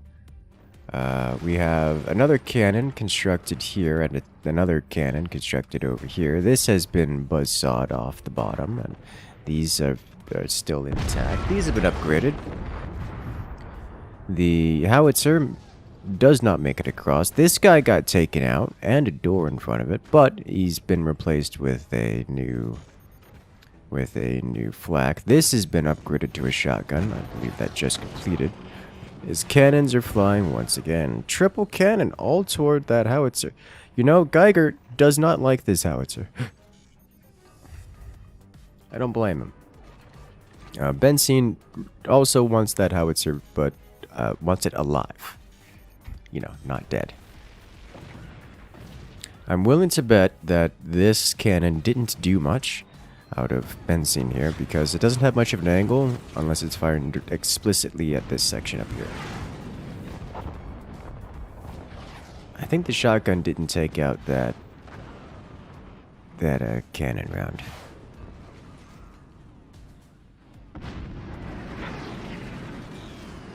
Oh no, well, that's bad. Remember when I was saying earlier that the howitzer was going to deal game-ending damage to Geiger? There it is. It lands once and vaporizes Geiger's everything. Geiger now getting overpenned by Der Benzine's cannons. You hate to see it. Here comes the howitzer once again. And that's it.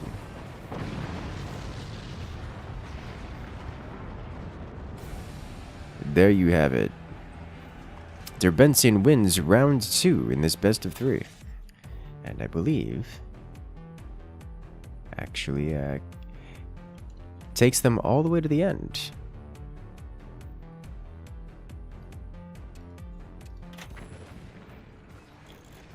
Alright, so I want to check out a few things here. One, this howitzer round that vaporized these cannons, which happens right here.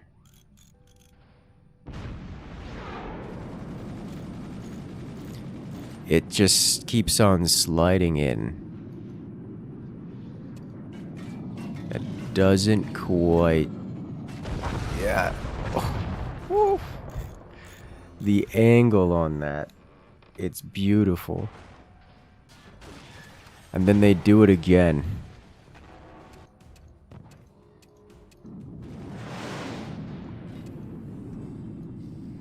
As it all comes crumbling down.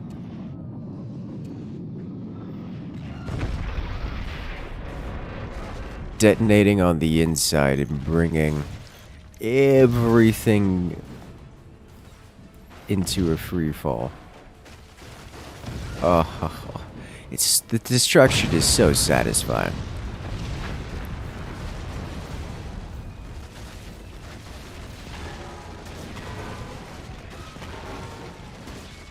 Well, there you have it.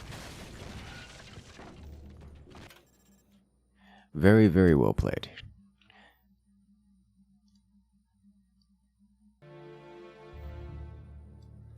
Alright then, let's go ahead and check out the bracket. So it looks like next up we have Melma versus Gold. German land language is very common, so having an English one is super rare. Interesting. 1v1 Confrontational Quarterfinals. This is the first match here. It's a looks like next up we have Melma versus Gold. So it looks like next up we have Melma versus Gold. Alright then, let's go ahead and check out the bracket. So it looks like next up we have Melma versus Gold. German land language is very common, so having an English one is super rare. Interesting. I'm glad you enjoy. I know the Forts community has a substantial German audience. So always make sure to remind everyone to go check them out.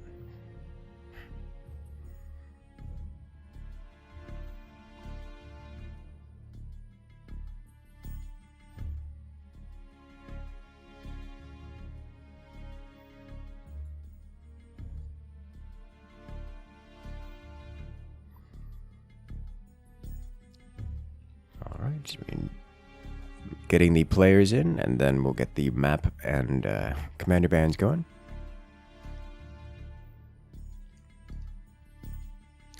So we'll be jumping into the next round momentarily.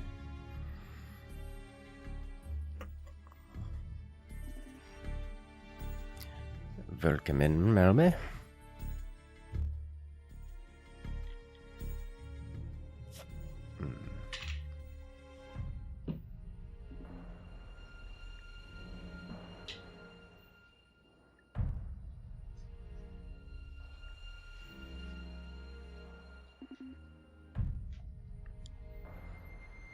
Alright, the players are here.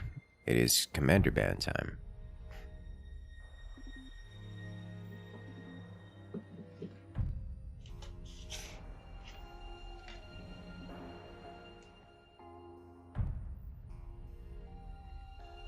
Let's see, who gets banned first?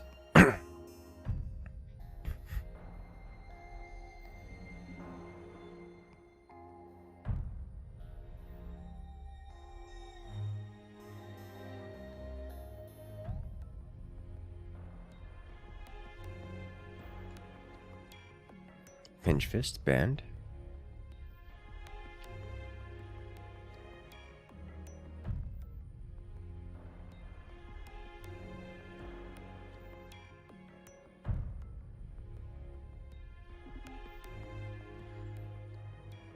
And Spook.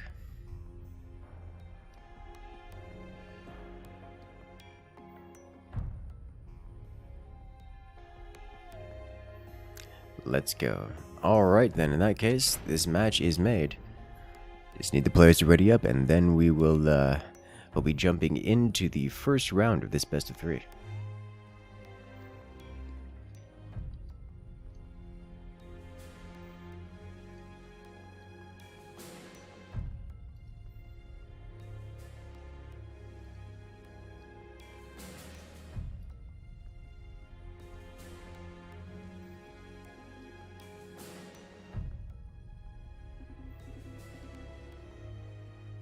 Time's up, let's do this.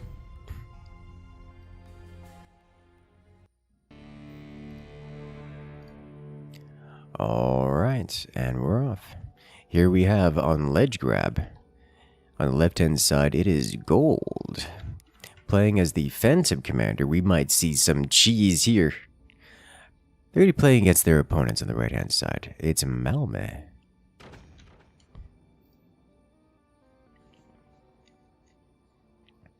Malme playing as the Armadillo commander. Armadillo, known for its, well, defensive playstyles. Would not be surprised to see an upgrade center come out of Malme first. Just mines, turbines, upgrade center. Their opponent, on the other hand, Gold, is only God knows. Only Gold and God knows what's gonna happen here. So, it's cheese. Okay. Flavor of the day is some kind of rush down tactic. It's AP sniper cheese. Oh, you mad lad. Oh, you have this has a solid chance to work. Did this man misplace his... No, it's not misplaced. Alright. That's 3 AP snipers, 4 AP snipers. You know, I didn't think about that. This has... On this map, this is specifically powerful on this map. Because you have 2 cores to defend.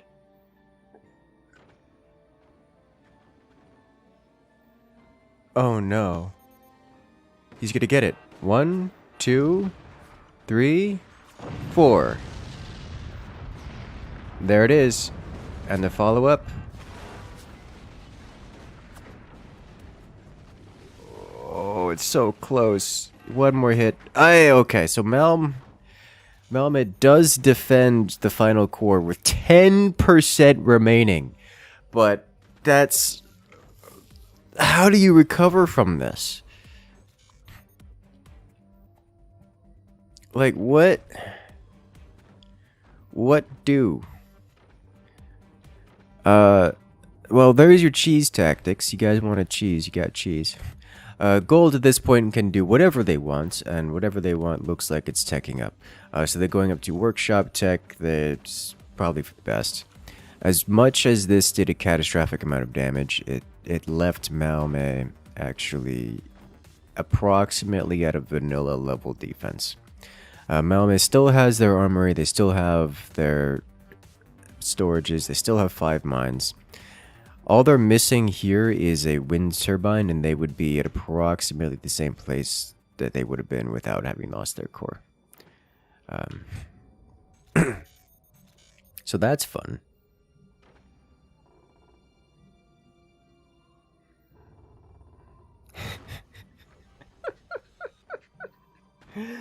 Oh no. I haven't seen this done successfully in quite some time. We did see an attempt at this in the last tournament. It did not succeed. But this is the entire reason for this command. The entire strategy, this was the entire plan. And it worked. It didn't end the game immediately, but it was close. And now Gold can do whatever they want. Whatever they want appears to be swarm missiles. So we're gonna get to see a nuke here. A nuke I think is a great choice because Gold knows that they've hit Malme's core here 3 times. Therefore, this core is at 10%, and Gold knows this.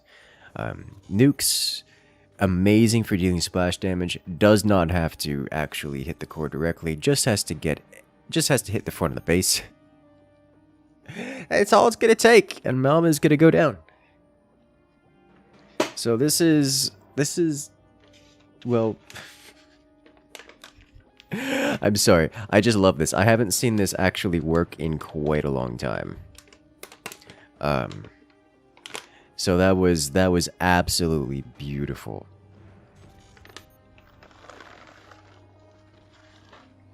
Oh god.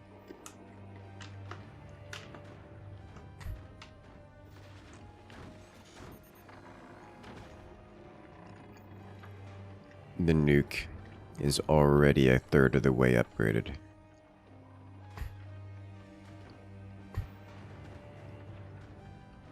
Like, what do you even do as Malme here?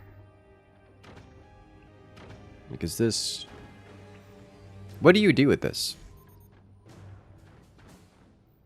You just let it happen? Like... Man's even got multiple buzzsaws. Which is the most appropriate way to prevent the opponent from spacing out their armor. You getting a portal? Why? I mean, I guess it doesn't...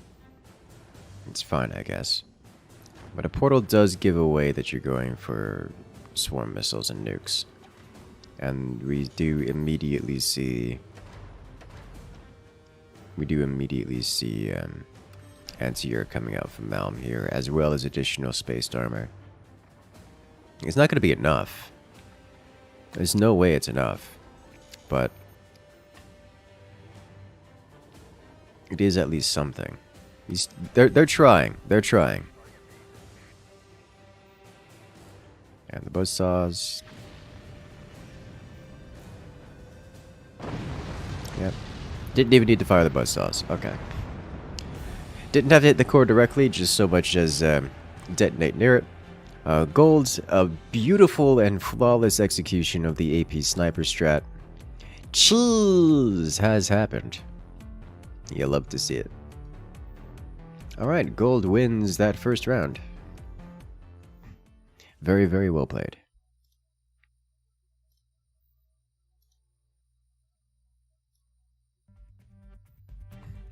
Welcome to the Phantom Commander.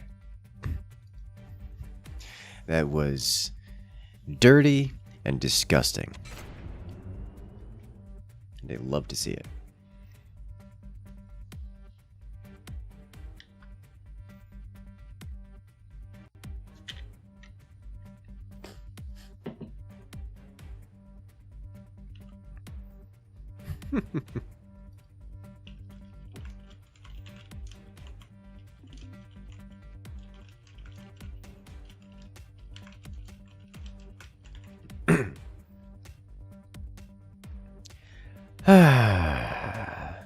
All right, then. In that case, let's get to see how Malme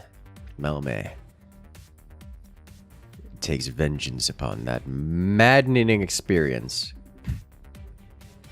We have Architect and Pinch banned for this next upcoming match.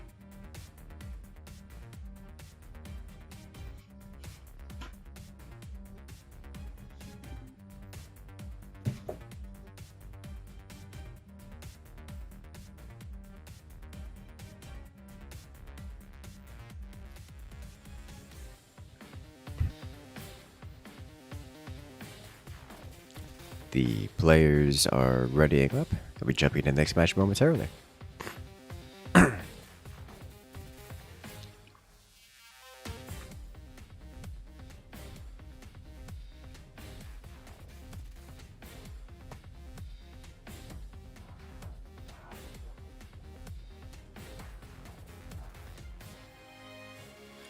Let's go.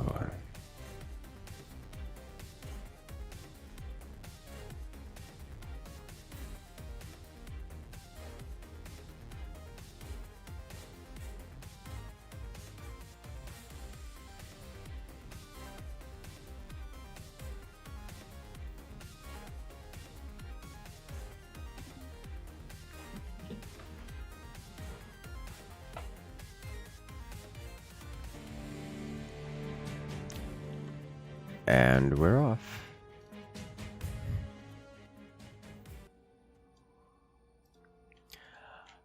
Alright, here we have on the left-hand side, it's Malme. Facing up against their opponents on the right, it's Gold. We're not seeing exceptional cheese here this time around.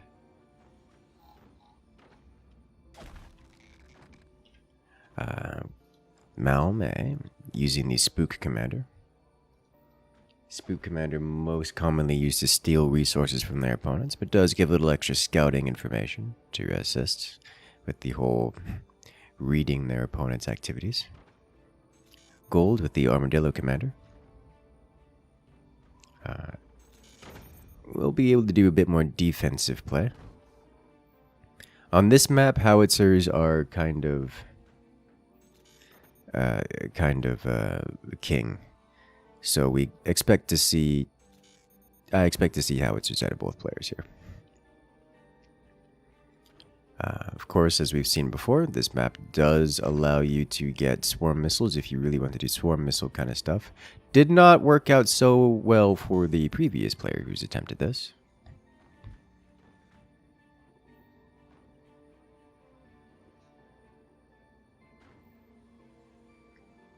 But so far, nothing unusual or extraordinary so far.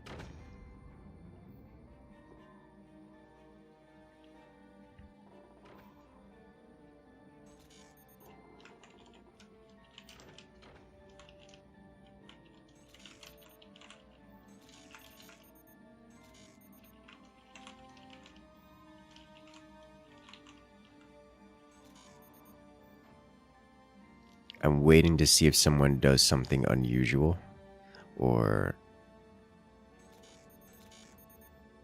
anything that would indicate what they're going to be doing. As it stands, no one has done anything that gives away their strategies. This is an interesting position for this. But I guess it's the world in which we live. We will be seeing cannons, kinetic tech out of Malme, and energy tech out of Gold here.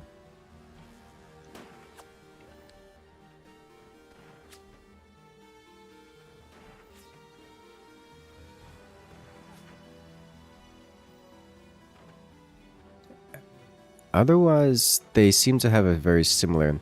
So they have similar overarching strategies, or similar archetypes here. Both players are just going straight to heavy weapons, and then they're going to punch each other with heavy weapons. So nothing terribly exciting, and we have another 2 or so minutes before that happens. We will see howitzers coming out of Malmö here. It'll just be plasmas out of gold. Probably plasma firebeam, as is the standard practice.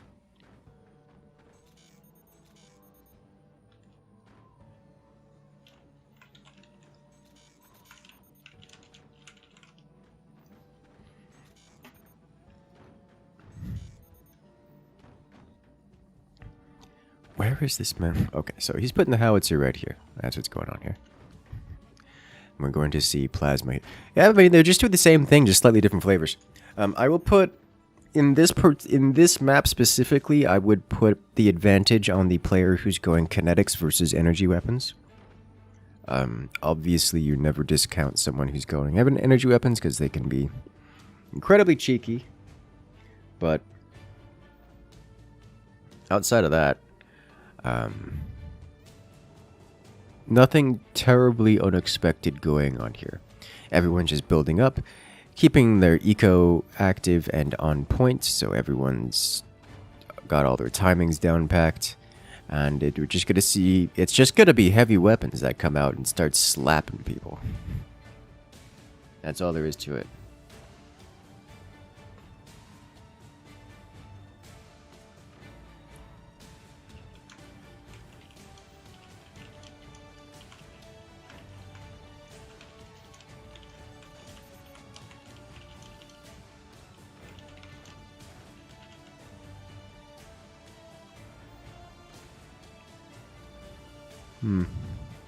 Yep, there's the plasma firebeam combination. We do see an upgrade center for gold here. That is a decision because an upgrade center is 600 metal. That's 600 metal which is not being placed into defenses. And for players who have just rushed to cannons, they haven't really rushed. They've taken it a little slower. They have focused on eco. Both players have done this. You're not going to get super punished for this. But it's still a risky decision to do that, because you've just spent 600 metal on not defenses.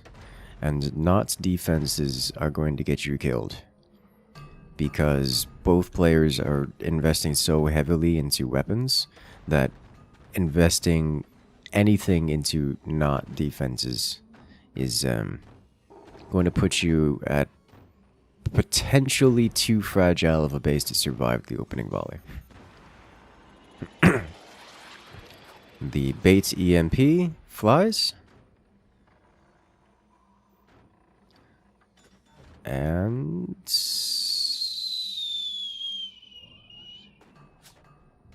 man didn't fire. Oh, he had an issue with the doors. He had to sell the door. He couldn't fire it while the EMP was out on the field.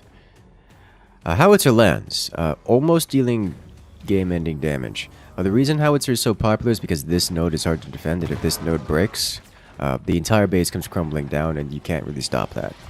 So that's why Howitzer is so good on this map. EMP is coming out. The action has started officially. We do see anti-howitzer. We see howitzer catchers here, but without anti-air, that howitzer is just going to land. He's aiming for this spot 100% of the time. The cannon follow-up should happen. Come on, you could do it. There it is. Okay, so the node still exists. We see the 4-long brace here that's keeping this entire base up. If this 4-long breaks, or this node, the entire thing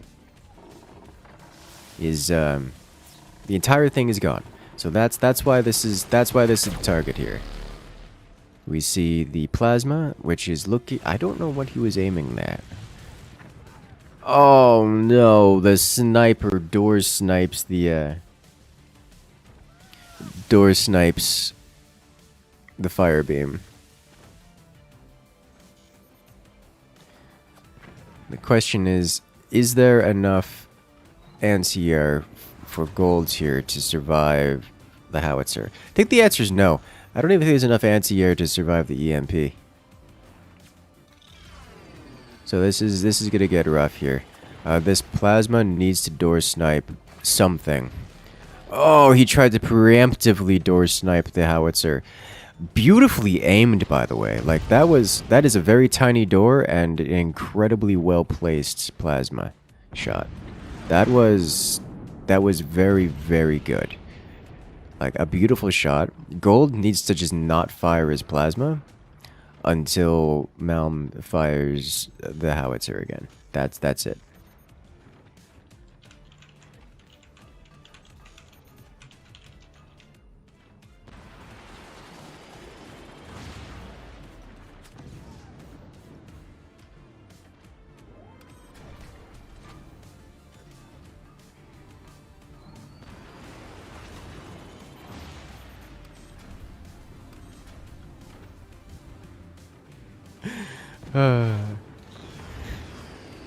Oh no.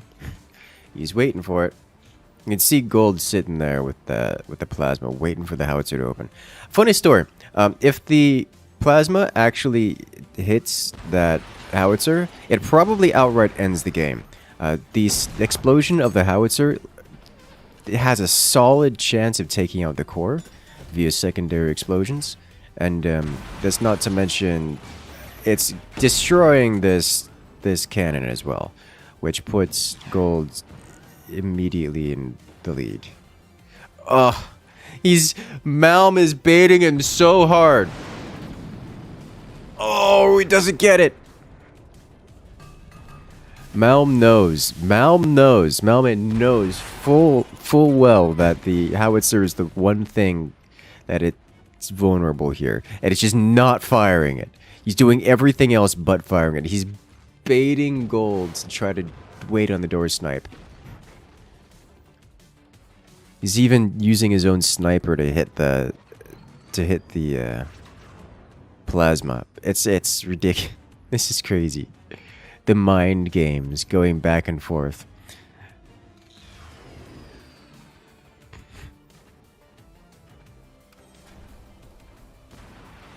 Oh no.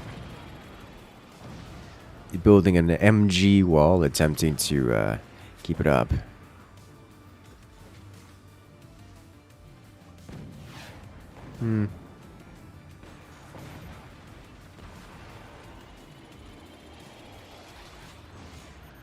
Oh boy. He's putting an energy shield there to help prevent this. I'm not sure if that energy shield actually protects the howitzer. It might.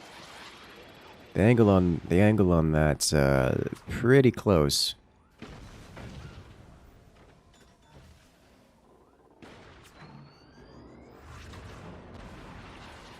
This is kind of one of the reasons why I expect Malm to be at the advantage here. Just having cannons, the kinetics are just kind of really, really strong on this map specifically.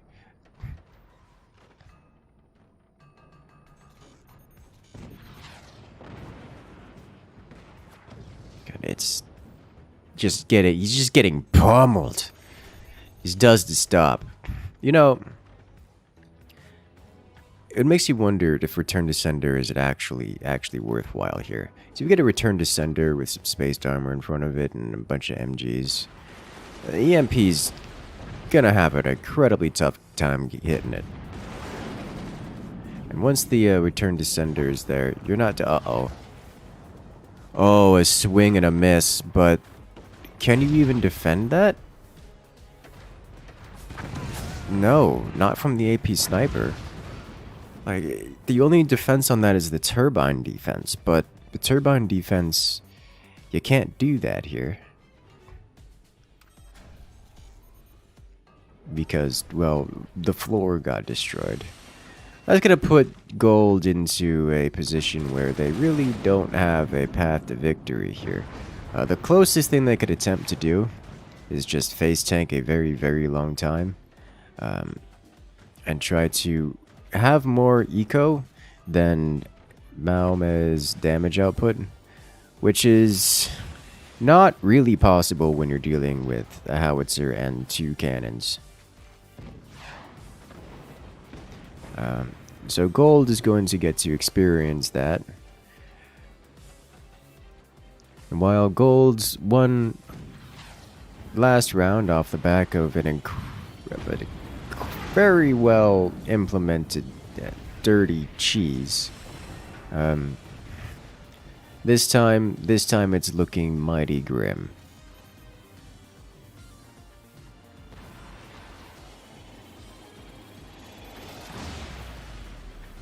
That moment when you splash your opponents deep into their base with an EMP and hit nothing because they have nothing. Is that man selling a mine?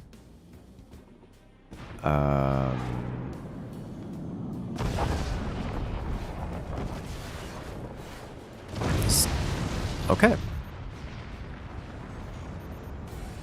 Deep penetration by kinetic firepower. Mailman wins this one. Well played, well played. That'll bring us on to the next round in this best of 3. You guys remember? Gold won the previous round off the back of an incredibly filthy cheese.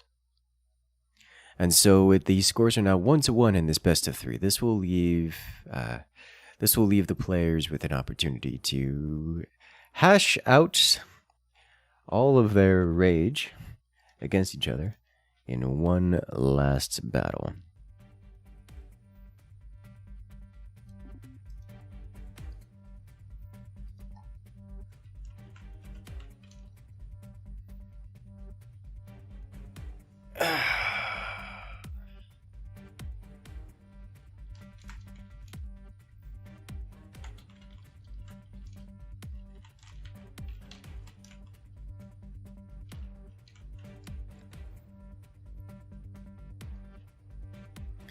Remember guys, if you want to see more content just like this, make sure to hit that like button, make sure to hit that follow button, make sure to hit that subscribe button because we got more content coming out every single week, multiple times a week in fact. This stream, as you guys may know, is merely an event put on by Zeltzwerk, and it's not our normal stream time, or at least not our normal stream schedule. We do have our usual stream that comes up a little bit later today, after we turn off the stream delay. Make sure to stick around and check that out a little bit later. And as always, Zeltzwerk is currently live on Twitch.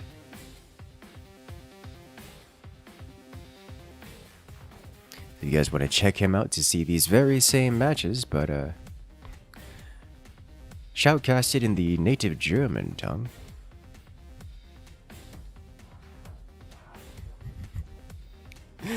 Put me on team 2. Why are you like this?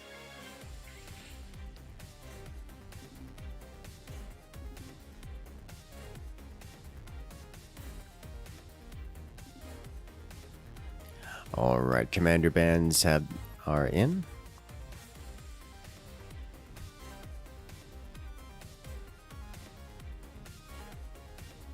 So we should be ready to start up this next match momentarily.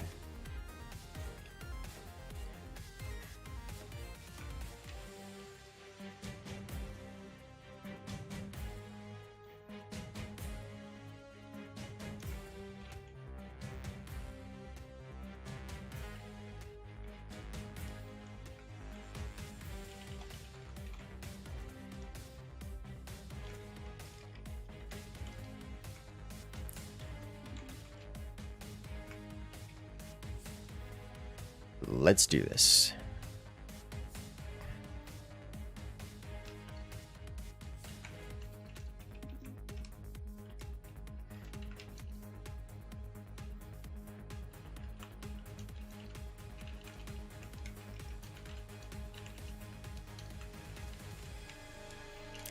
And we're off.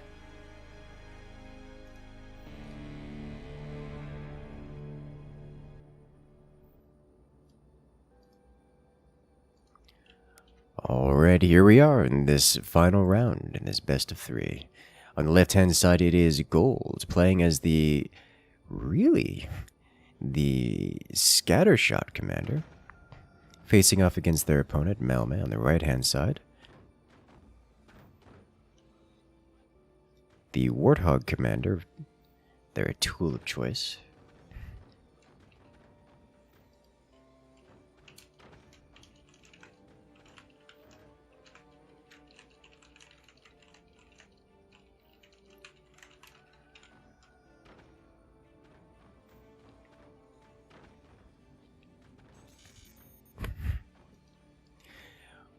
So, given the commander choices, I expect both players to go for heavy weapons here, but of a slightly different choice of weapon. On the right-hand side, with the Warthog Commander, I expect howitzer, empowered howitzer. In a very similar situation to last map, breaking this node is devastating. Not strictly and immediately game-ending, but it is still devastating and is usually the choice target. So players will typically place a howitzer in this position and fire at their opponents in the same position. That's what I expect to see out of Malme here. Compare this to gold. I don't expect that out of gold. Gold, I will still build the munitions plant tech for the kinetics, but instead of building a howitzer, I expect multiple 20 mils.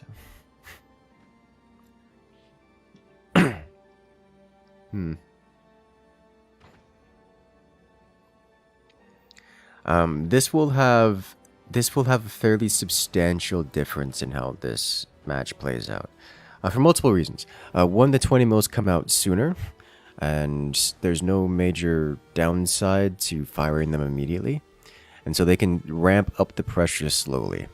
This will enable gold to get damage out on the field and force Malme to respond, which will invariably slow down everything Malme wants to do, which gives gold more time in turn to ramp up even more pressure. And because they are the Scattershot Commander, gold will be able to activate the commander ability to do a substantial amount of burst damage. Potentially game-ending amounts of burst damage, depending on, well, how it plays out. The first 20 mils should be placed right about now. Do it. There it is. Oh, dude, that is... You can't do this, man. You know that's how that works. I know you know how that works. Okay. Wow, now I'm going for cannon first, not opening howitzer. Unexpected.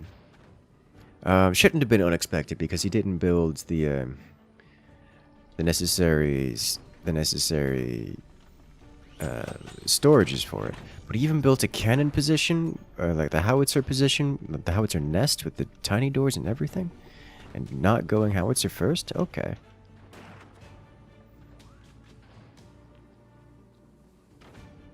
Alright, well, gold got set back substantially off of that. That's pretty devastating. But we'll get to see. Looks like gold is semi-changing strategies to get aggressive. He's been reset pretty substantially, and he wants to reset his opponent before attempting to build his own weapons, which is a decision. Also, thank you, Ramel, for the shout out. He's got a good chance of doing this. He's also got a good chance of ending the game outright here. If he can buzzsaw appropriately. Alright. Make a decision. Are you trying to chop him off the top, or are you... Nope. Okay, so the sandbags will defend against the buzzsaws.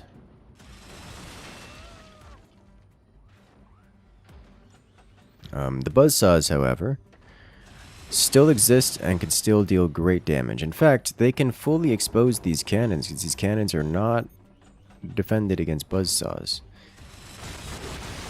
And there's one cannon exposed, and it can be sniped. And one more shot. There it is. Yeah. Well, there's the reset that gold is looking to get. So now gold is at about... Actually, that puts gold ahead, because that's 2 cannons. Gold only lost 120 mil, which is cheaper than a cannon. And... well, he only lost 1 of them. So that puts gold substantially ahead in terms of actual resource expenditure. You could tell because gold has another 20mm placed and Melma is not close.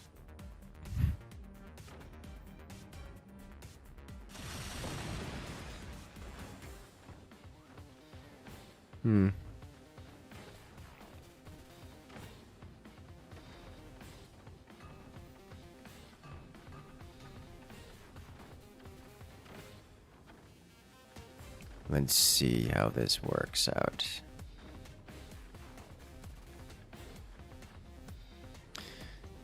This is such a strange match. It's just so rare to see players have their weapons sniped out like this. Typically they defend them well enough.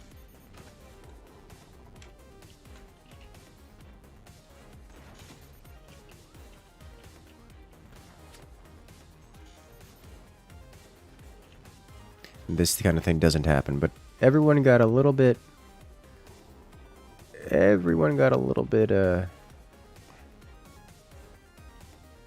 little bit greedy, and they're getting punished for it. Well, gold didn't really get greedy, they just misplaced. They just misplaced pretty roughly, actually.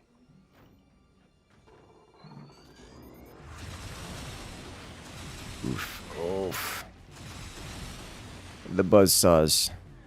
20 follow-up, because if you can hit that cannon production facility, which is exposed...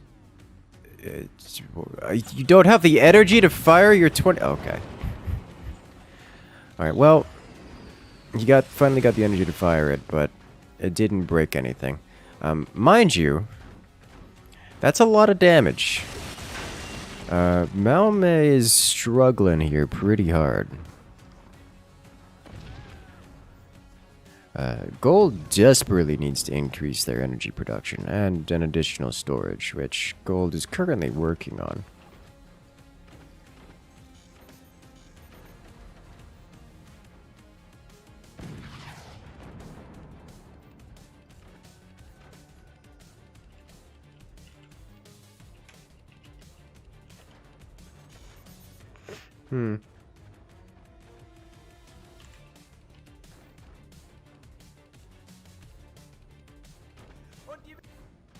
Let's see what we can do with this. Or rather, should I say, let's see what gold can do with this. Because they're about to be able to fire those 20 mils once again. They're coming up on the energy requirement, so we should see just a regular bunch of 20 mil shots all over the place. God, the scatter shot increased, or decreased precision is a bit much.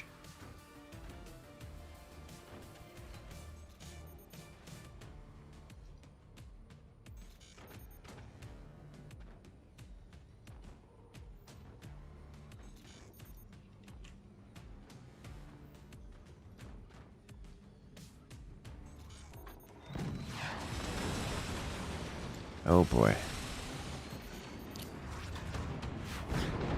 There it is. He's trying to aim for this weak spot here, but there's no howitzer here. Which is unexpected, I think, for both players at this point.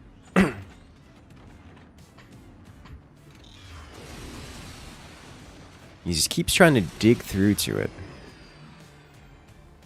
God, gold just needs way more energy production. Like an upgrade center and upgraded turbines and 2 more turbines kind of energy production.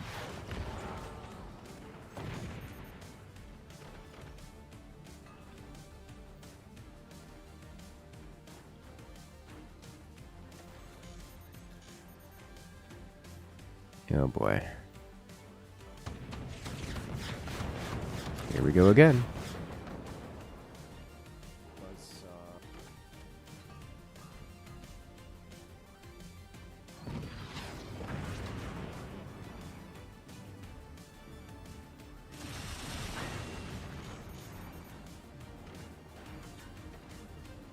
It's always fun to me to watch the 20 mils do their work, because they spread it so much.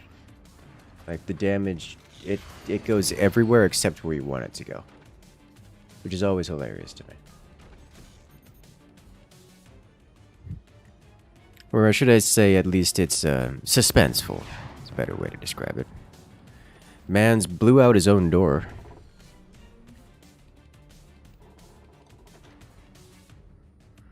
Always painful.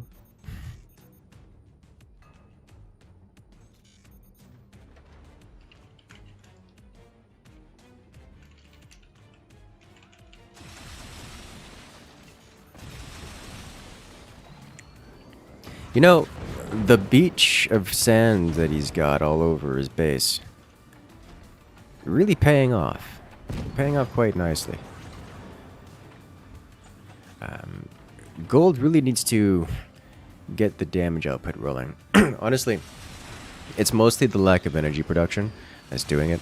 The sandbags do incredibly well versus the buzzsaws, and they're cost efficient-ish versus the 20 mils. But if gold just keeps firing, they're gonna break it, as we see there. And it's gonna cause a problem for Malme. But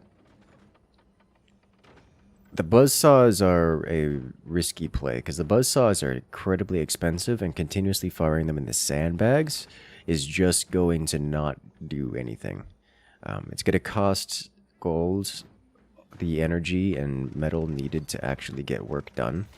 Like, it won't be able to expand, and it won't get any actual damage done against Malme for that in exchange. So he needs to not be firing the buzzsaws until he really sees blood in the water, and then just keep up with the 20 mils to keep these sandbags at bay.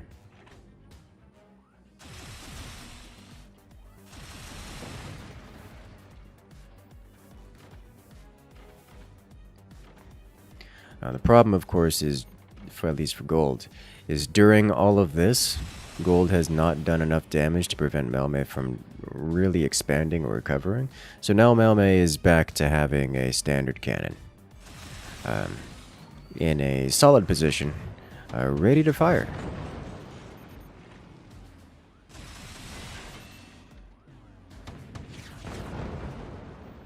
Beautiful. You guys may note the shotgun blast of the 20 millimeters. That is the consequence of the scattershot commander. Makes them much more powerful, much more focused as well. Of course, this comes at the consequence of having to use 20 mils. And the 20 millimeter cannon is not a whole lot of damage output, and generally you need more than 2 of them. Like, you'll want 3 or 4 of them at the least. And having only 2 is just completely insufficient. So I'm kind of surprised to see gold placing gunners and more buzzsaw down here rather than expanding down for additional 20mm cannon nests. Because lacking the 20mm cannon nests, gold's really not going to be dealing notable amounts of damage to their opponent here. I say as they break through and devastate Malme's eco. I'm just gonna cry Caster's Curse and just leave it at that. Malme did not have much defenses on their economy at all. Gold noticed that and just shot it, and now Malme doesn't have any eco, at least no metal income. And it's going to continue to keep pummeling that in the hopes of removing the last mines. Because without any metal income, it doesn't really matter what gold hits them with. Malme will not be able to defend. Of course, sandbags do not cost metal whatsoever. Therefore, the sandbags can be constantly replaced. So Malme will not die immediately because sandbag spam is strong, but their time is very, very, very limited. And there it is. And with that, gold is victorious in this best of 3. Very, very well done. Shout out to gold. Moving forward to the quarterfinals. Or sorry, to the semifinals. We're currently in the quarterfinals.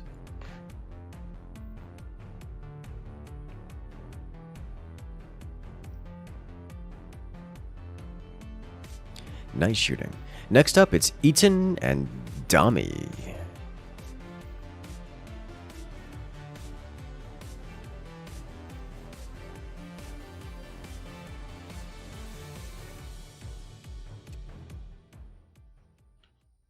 Beautiful.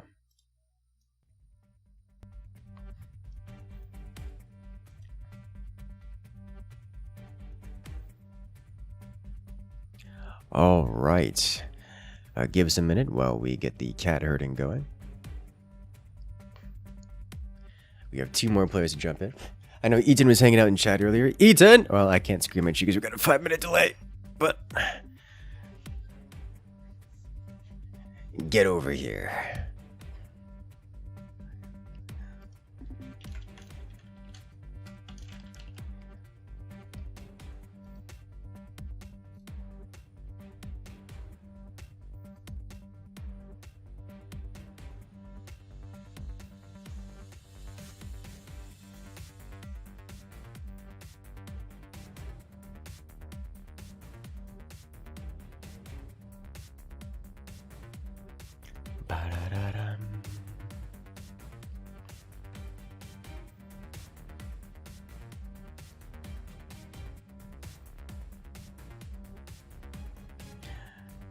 Alright, let's go. Did Eaton fall asleep? Eaton, did you fall asleep again?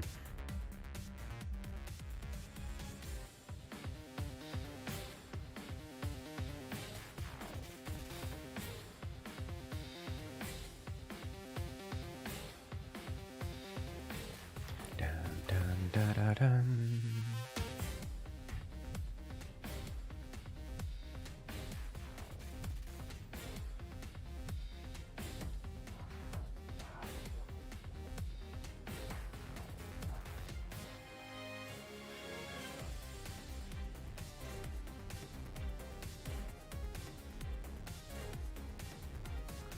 Okay. We should be... I would say we should be good to go here. But we're missing half the competitors. I know Eden is around, so it's just a matter of getting him into the lobby. It should not be terribly difficult.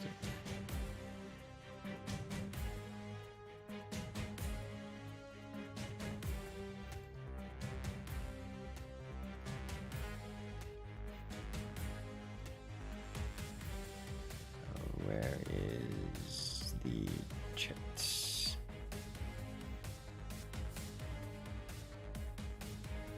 Okay, well, whenever he gets here, he gets here. And there he is. Perfect timing.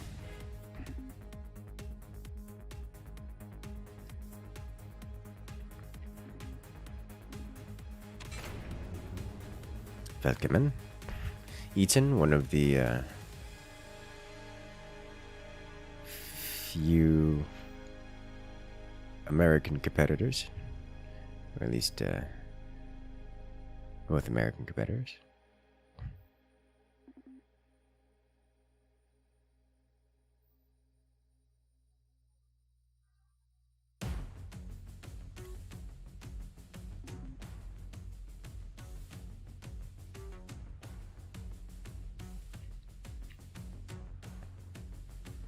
Eaton's only rank 4 on the ranked pool right now. What is this heresy? Oh, Dronistian's rank 1 right now, but Pool Boy rank 3. Okay.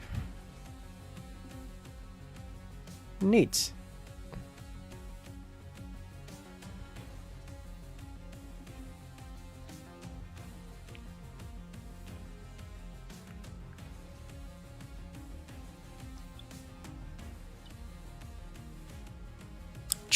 Jeff has 316 games played this season so far.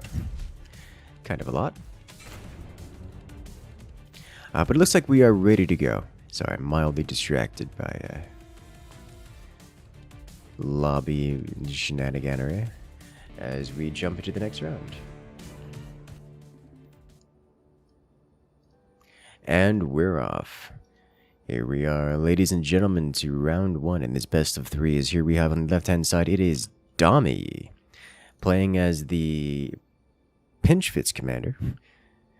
They are playing in a mirror match against their opponent, Eaton. Eaton, you know him, you love him, the big bad evil guy, or perhaps just the guy favored to win in every matchup ever. Also playing as the Pinchfits commander. We'll get to see how these two competitors play out here. I want to start making jokes about Dami being a sacrificial lamb to Eaton's path to victory, but to be fair, it's Eaton, so everyone's the sacrificial lamb along this path. As both players are playing Pinchfist, we do see the expected and anxiety-inducing selling and skeletalizing of the bases. Eaton, very well known for playing greedy and with the minimum most possible base, as we see here. Timing-wise, the players are almost exactly even for everything, as we see the next techs were placed, the tier 2 techs were placed almost simultaneously. The only discrepancies here are Dami spends extra money in the earlier part of the game to build 2 rear wind turbines, whereas Eaton did not and is only now just building rear wind turbines. And that Eaton got earlier mines. Eaton's just completed his 5th mine, whereas Dami is still about halfway done with their 5th mine. So we do see a little bit of a discrepancy there. Minor optimizations in favor of Eaton in this instance, with Eaton placing the wind turbines exposed and in front. At this position, they were just sold off to have them move back here. Of course, because they're playing the Pinchfist commander, things sell for 100% price, so there is no reason not to do this, other than unfamiliarity with the build order. It looks like this is a howitzer position rather than a cannon position, so I do oh, no? Yes it is. So this will be a howitzer placed immediately, which, shout out, like, the timing on this is ridiculous. He got the 1,000 metal needed to place this howitzer almost exactly when he was able to place the howitzer. This is going to be about a approximately minimum timing howitzer on Pinchfist, which is very fast, by the way. We do see Dami going for a different build order, a different set of weapons. It's triple 20mm, and I hate it.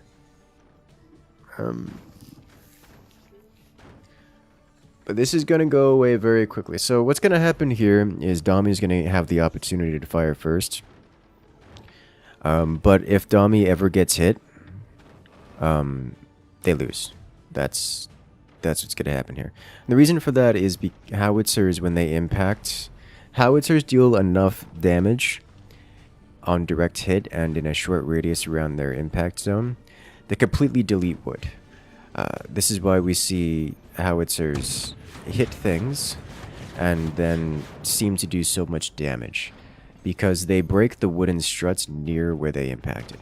So let's say if this node were to be hit here, it would penetrate slightly, detonate on this wood, because howitzers penetrate a little bit, but then it would shatter this wood and all of these wooden struts nearby. And all this background bracing, it's all gone, which means this entire thing is coming crumbling down. So while the howitzer would not penetrate and would not directly destroy these cannons, the raw deformation caused by the impact of the howitzer is going to bring down the entire base. And we're about to see that happen right now. This is technically a pre-5-minute howitzer, although he's not ready to fire it right now owing to Dami's aggression. It's gonna be bad. He uses 20 mils as the anti-air, which is approximately Dami's only hope of survival. The 20 mils are great anti-air in this instance because they fire a cluster of projectiles, and any single projectile is enough to take out the howitzer round. So as long as there is at least one 20 mil available to take out the howitzer round, Dami can survive via manual anti-air. But, oh man, is that a risky one to play. It is a risky game to play. Because Dami is a single howitzer shell away from losing their entire fort.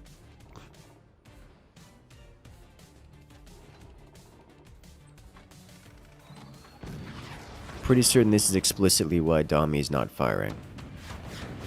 Dami is waiting for their other 20mm to come off cooldown before firing, because if they didn't, then Eaton could just fire their howitzer, and that would be the end of Dami's base.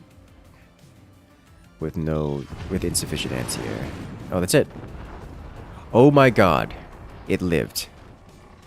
He put extra metal struts behind it to keep the thing intact. Of course, the cannon follow-up was enough to penetrate, but the splash damage at that point was not enough. The splash damage of the 20 mil is not enough to shatter the entire fort.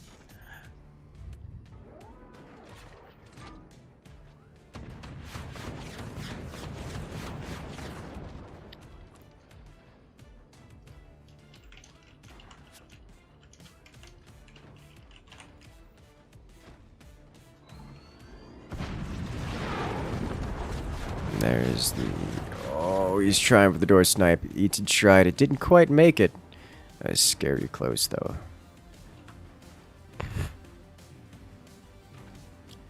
Here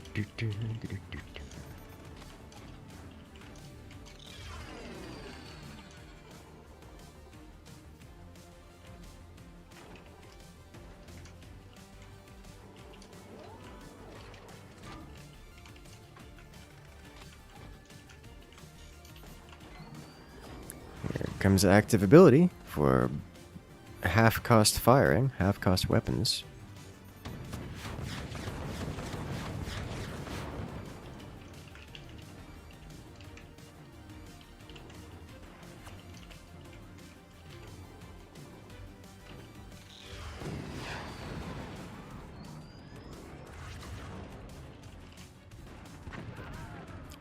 Whew.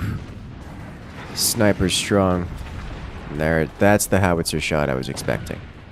And there comes it all comes crumbling down. That's what I expected to happen the first time, but Dami did reinforce their base with extra metal, so it didn't destroy the wood. Or rather, when it destroyed the wood, the metal was there to hold it up. This time, not the case. An air-cooled core over here. Ooh, that's scary. When your base gets overpinned by a cannon, that's rough. But you notice Eaton's aiming for this node in particular, for exactly the same reasons why the other players were aiming for this node in previous rounds, because it's particularly vulnerable. That's it. It's broken, and it all comes crumbling down. Well, that was clean. Well, I mean, clean is not a strong word for it, but that was very well done.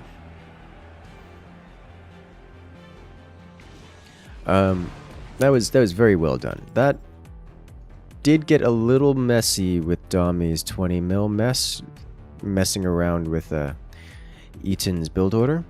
But that felt like Eaton did a build order, executed it, and just won the game. With Dami trying.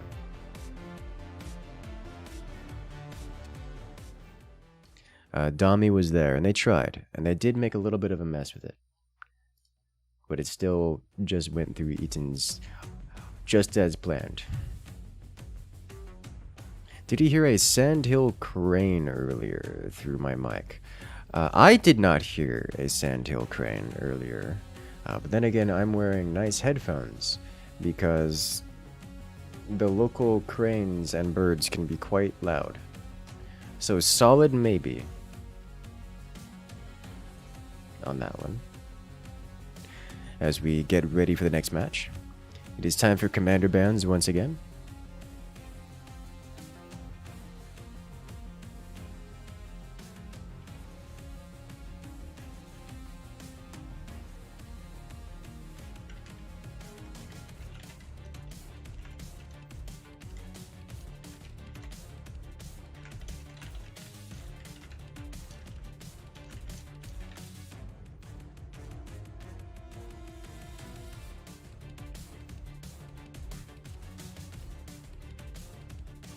Looks like we're beyond hang time.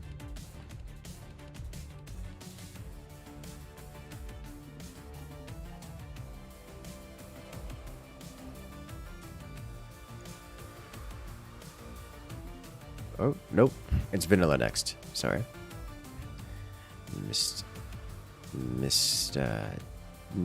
Pressed the button.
Alright.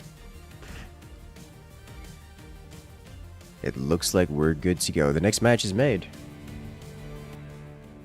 It's time to jump into the round. As we're off into round 2 of this best of 3. Oh god, it's another mirror match. Why do you guys like nukes so much on vanilla?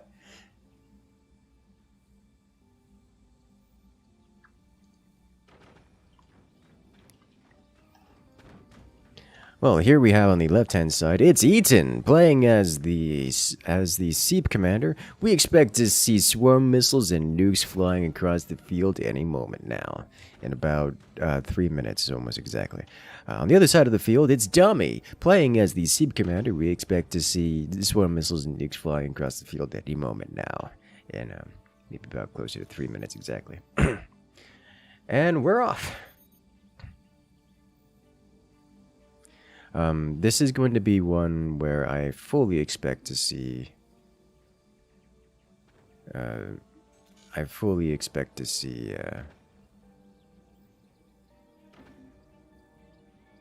It's just going to be like a perfect mirror. I don't expect to see any... Why? Mute. Stop it.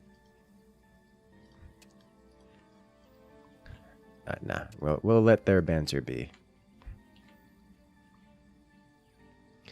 Yeah, this is one where everyone knows what they're doing because it is the most common thing to do.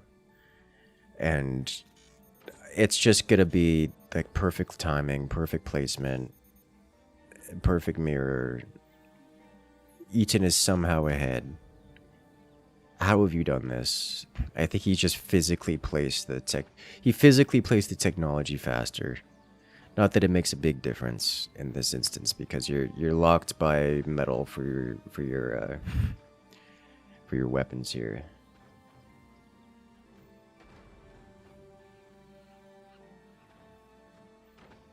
So we have a potential discrepancy.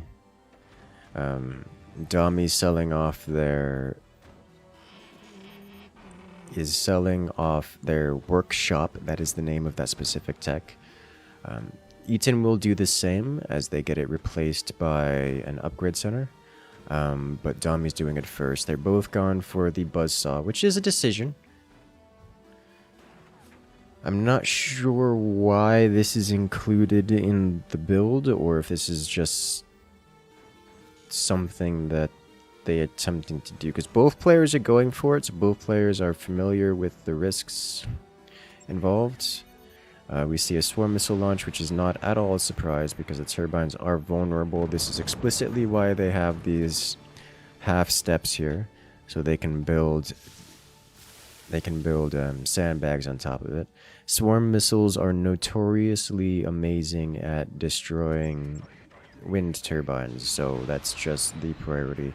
These sandbags, for the record, are probably not enough in most instances because the swarm missiles tend to go up and over, swarm around like fluid, and get the turbines anyways. You see Dami lost one of their turbines to that phenomenon exactly. A brave call by Dami, attempting to target down here. 2 swarm missiles is enough to penetrate a couple layers of wood. They were attempting to take out the mines. Eaton reacted by building enough wood there to hold it, so that wasn't a big deal, nevertheless.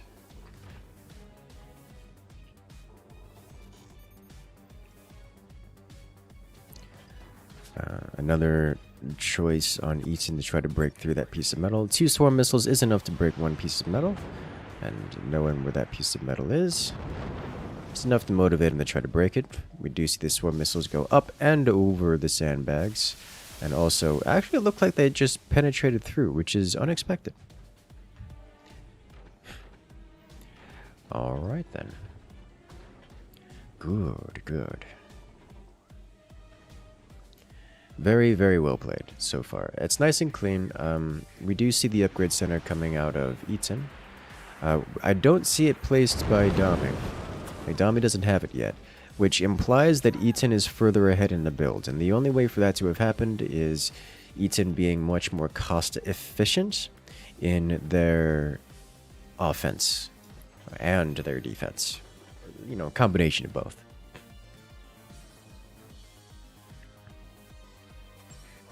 This just means that Eaton has done more damage to Dami than Dami has done to Eaton, therefore Dami has been slowed down, whereas Eaton has not been slowed down by comparison. This happens by doing things like destroying metal, destroying turbines. Destroying turbines is the big one, which is why there tends to be a lot of focus on turbines. Of course, Eaton has killed 2 of Dami's turbines, and Eaton's turbines have not suffered casualties, which is relevant. Because now that means that Eaton has gotten far enough ahead that they have just begun the upgrade on their warhead, so the nuclear option will be coming soon. And again, with one up mine being upgraded, that will enable Eaton to get ahead in the eco game a little bit further. This technically could have been lethal right there. The chances of it happening in 1 in a million, I don't think I've ever seen that instance play out. I know there are sometimes they say, oh, this is a 1 in a million chance, you don't have to defend against it because it never happens, and then it happens like immediately after. I've never actually seen that happen, where enough swarm missiles snake through a 2x2 block to break a piece of metal and then kill the core behind. Dami is playing a bit more defensive here, focusing on anti-air. I do expect to see some additional gunners placed as well. Eaton is using the buzzsaw to chop open the defenses and expose said flak cannons to the sniper. Dami's upgrade center is online, has been for some time. They're about halfway done with the nuke upgrade.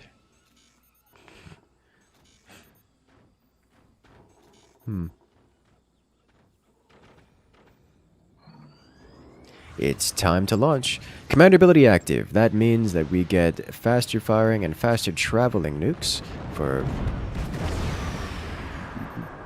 a better opportunity for it to get across the field. It does not quite make it. Of course, the Seep Commander passive. Once the nuke explodes, it detonates and launches out several cluster missiles. So some damage will be done, even if it's not much.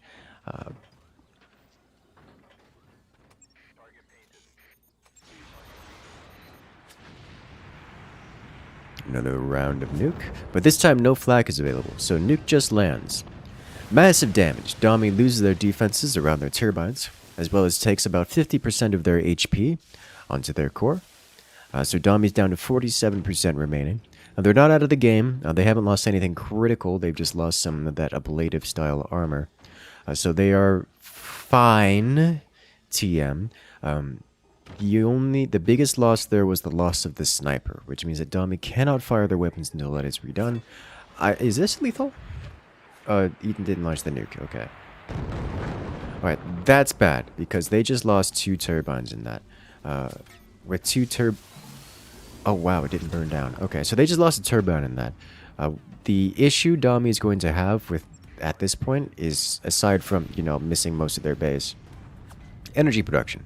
Lacking energy production, they can't fire their weapons and cannot reply, and therefore Eaton is free to do whatever they want, which at this point is just continuously expand. Eaton, up to 4 upgraded mines, will be upgrading turbines soon, is just leagues ahead of Dami at this point. Eaton's rocking out multiple layers of machine gunners, rocking out with a layer of machine gunners and extra turbines. Machine gunners take out the nukes. That's almost a complete shutdown. Eaton losing every single machine gunner, but it doesn't matter because the nuke is launching and there's no AA. Dami takes another hit. Sniper follow-up. Shotgun falls. Dami, no anti-air, no shotguns, no map control, and no way of stopping Eaton from clearing the skies when they launch this next volley. Dami's looking to launch another round of nuke, but there's no way it gets across the field when there's there's what, 7? There's gonna be 8, maybe 9 machine gunners on the field. It's not gonna happen. A beautiful wind turbine placement, expensive, but literally saves the game, because barring that turbine being here, it would have detonated almost directly on top of the core and ending the round directly. Eaton is ahead of their opponent and is just getting further ahead of their opponent. They finally completed their laser production facility and is now getting a fire beam, which will both help in terms of penetrating the defense. That's it. There it is. Eaton wins round 2 of this best of 3. And in fact wins the entire best of 3 outright, defeating Dami in the quarterfinals, which means Eaton will move on to the semifinals in the Salzwerke 1v1 Confrontational. Very, very well played. Pristine. That was clean. If you guys want to know how to do a rocket rush, or at least a swarm missile rush on vanilla, that's how you do it. That right there is exactly how you do it. If you guys like this kind of content, make sure to hit that like button. Make sure to hit that follow button. Make sure to hit that subscribe button, because we've got more content like this coming out every single week. Multiple times a week, in fact. And the best way to get notified is to hit that follow and subscribe. That's not true. The best way to get notified is to join the Discord, where we send out pings every time we go live, should you desire it. Very, very well played.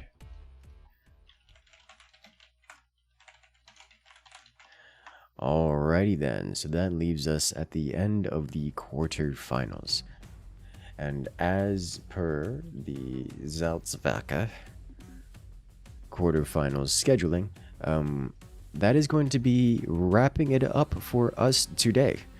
We will be coming back with the semifinals starting next week, so make sure to check that out, as the semifinals will be starting at the same, I believe it's the same time. Yes, 1 p.m. Eastern, December 9th. So make sure to check that out. Make sure to check out Salzwerker, who is putting together these events. And I will see you guys next time.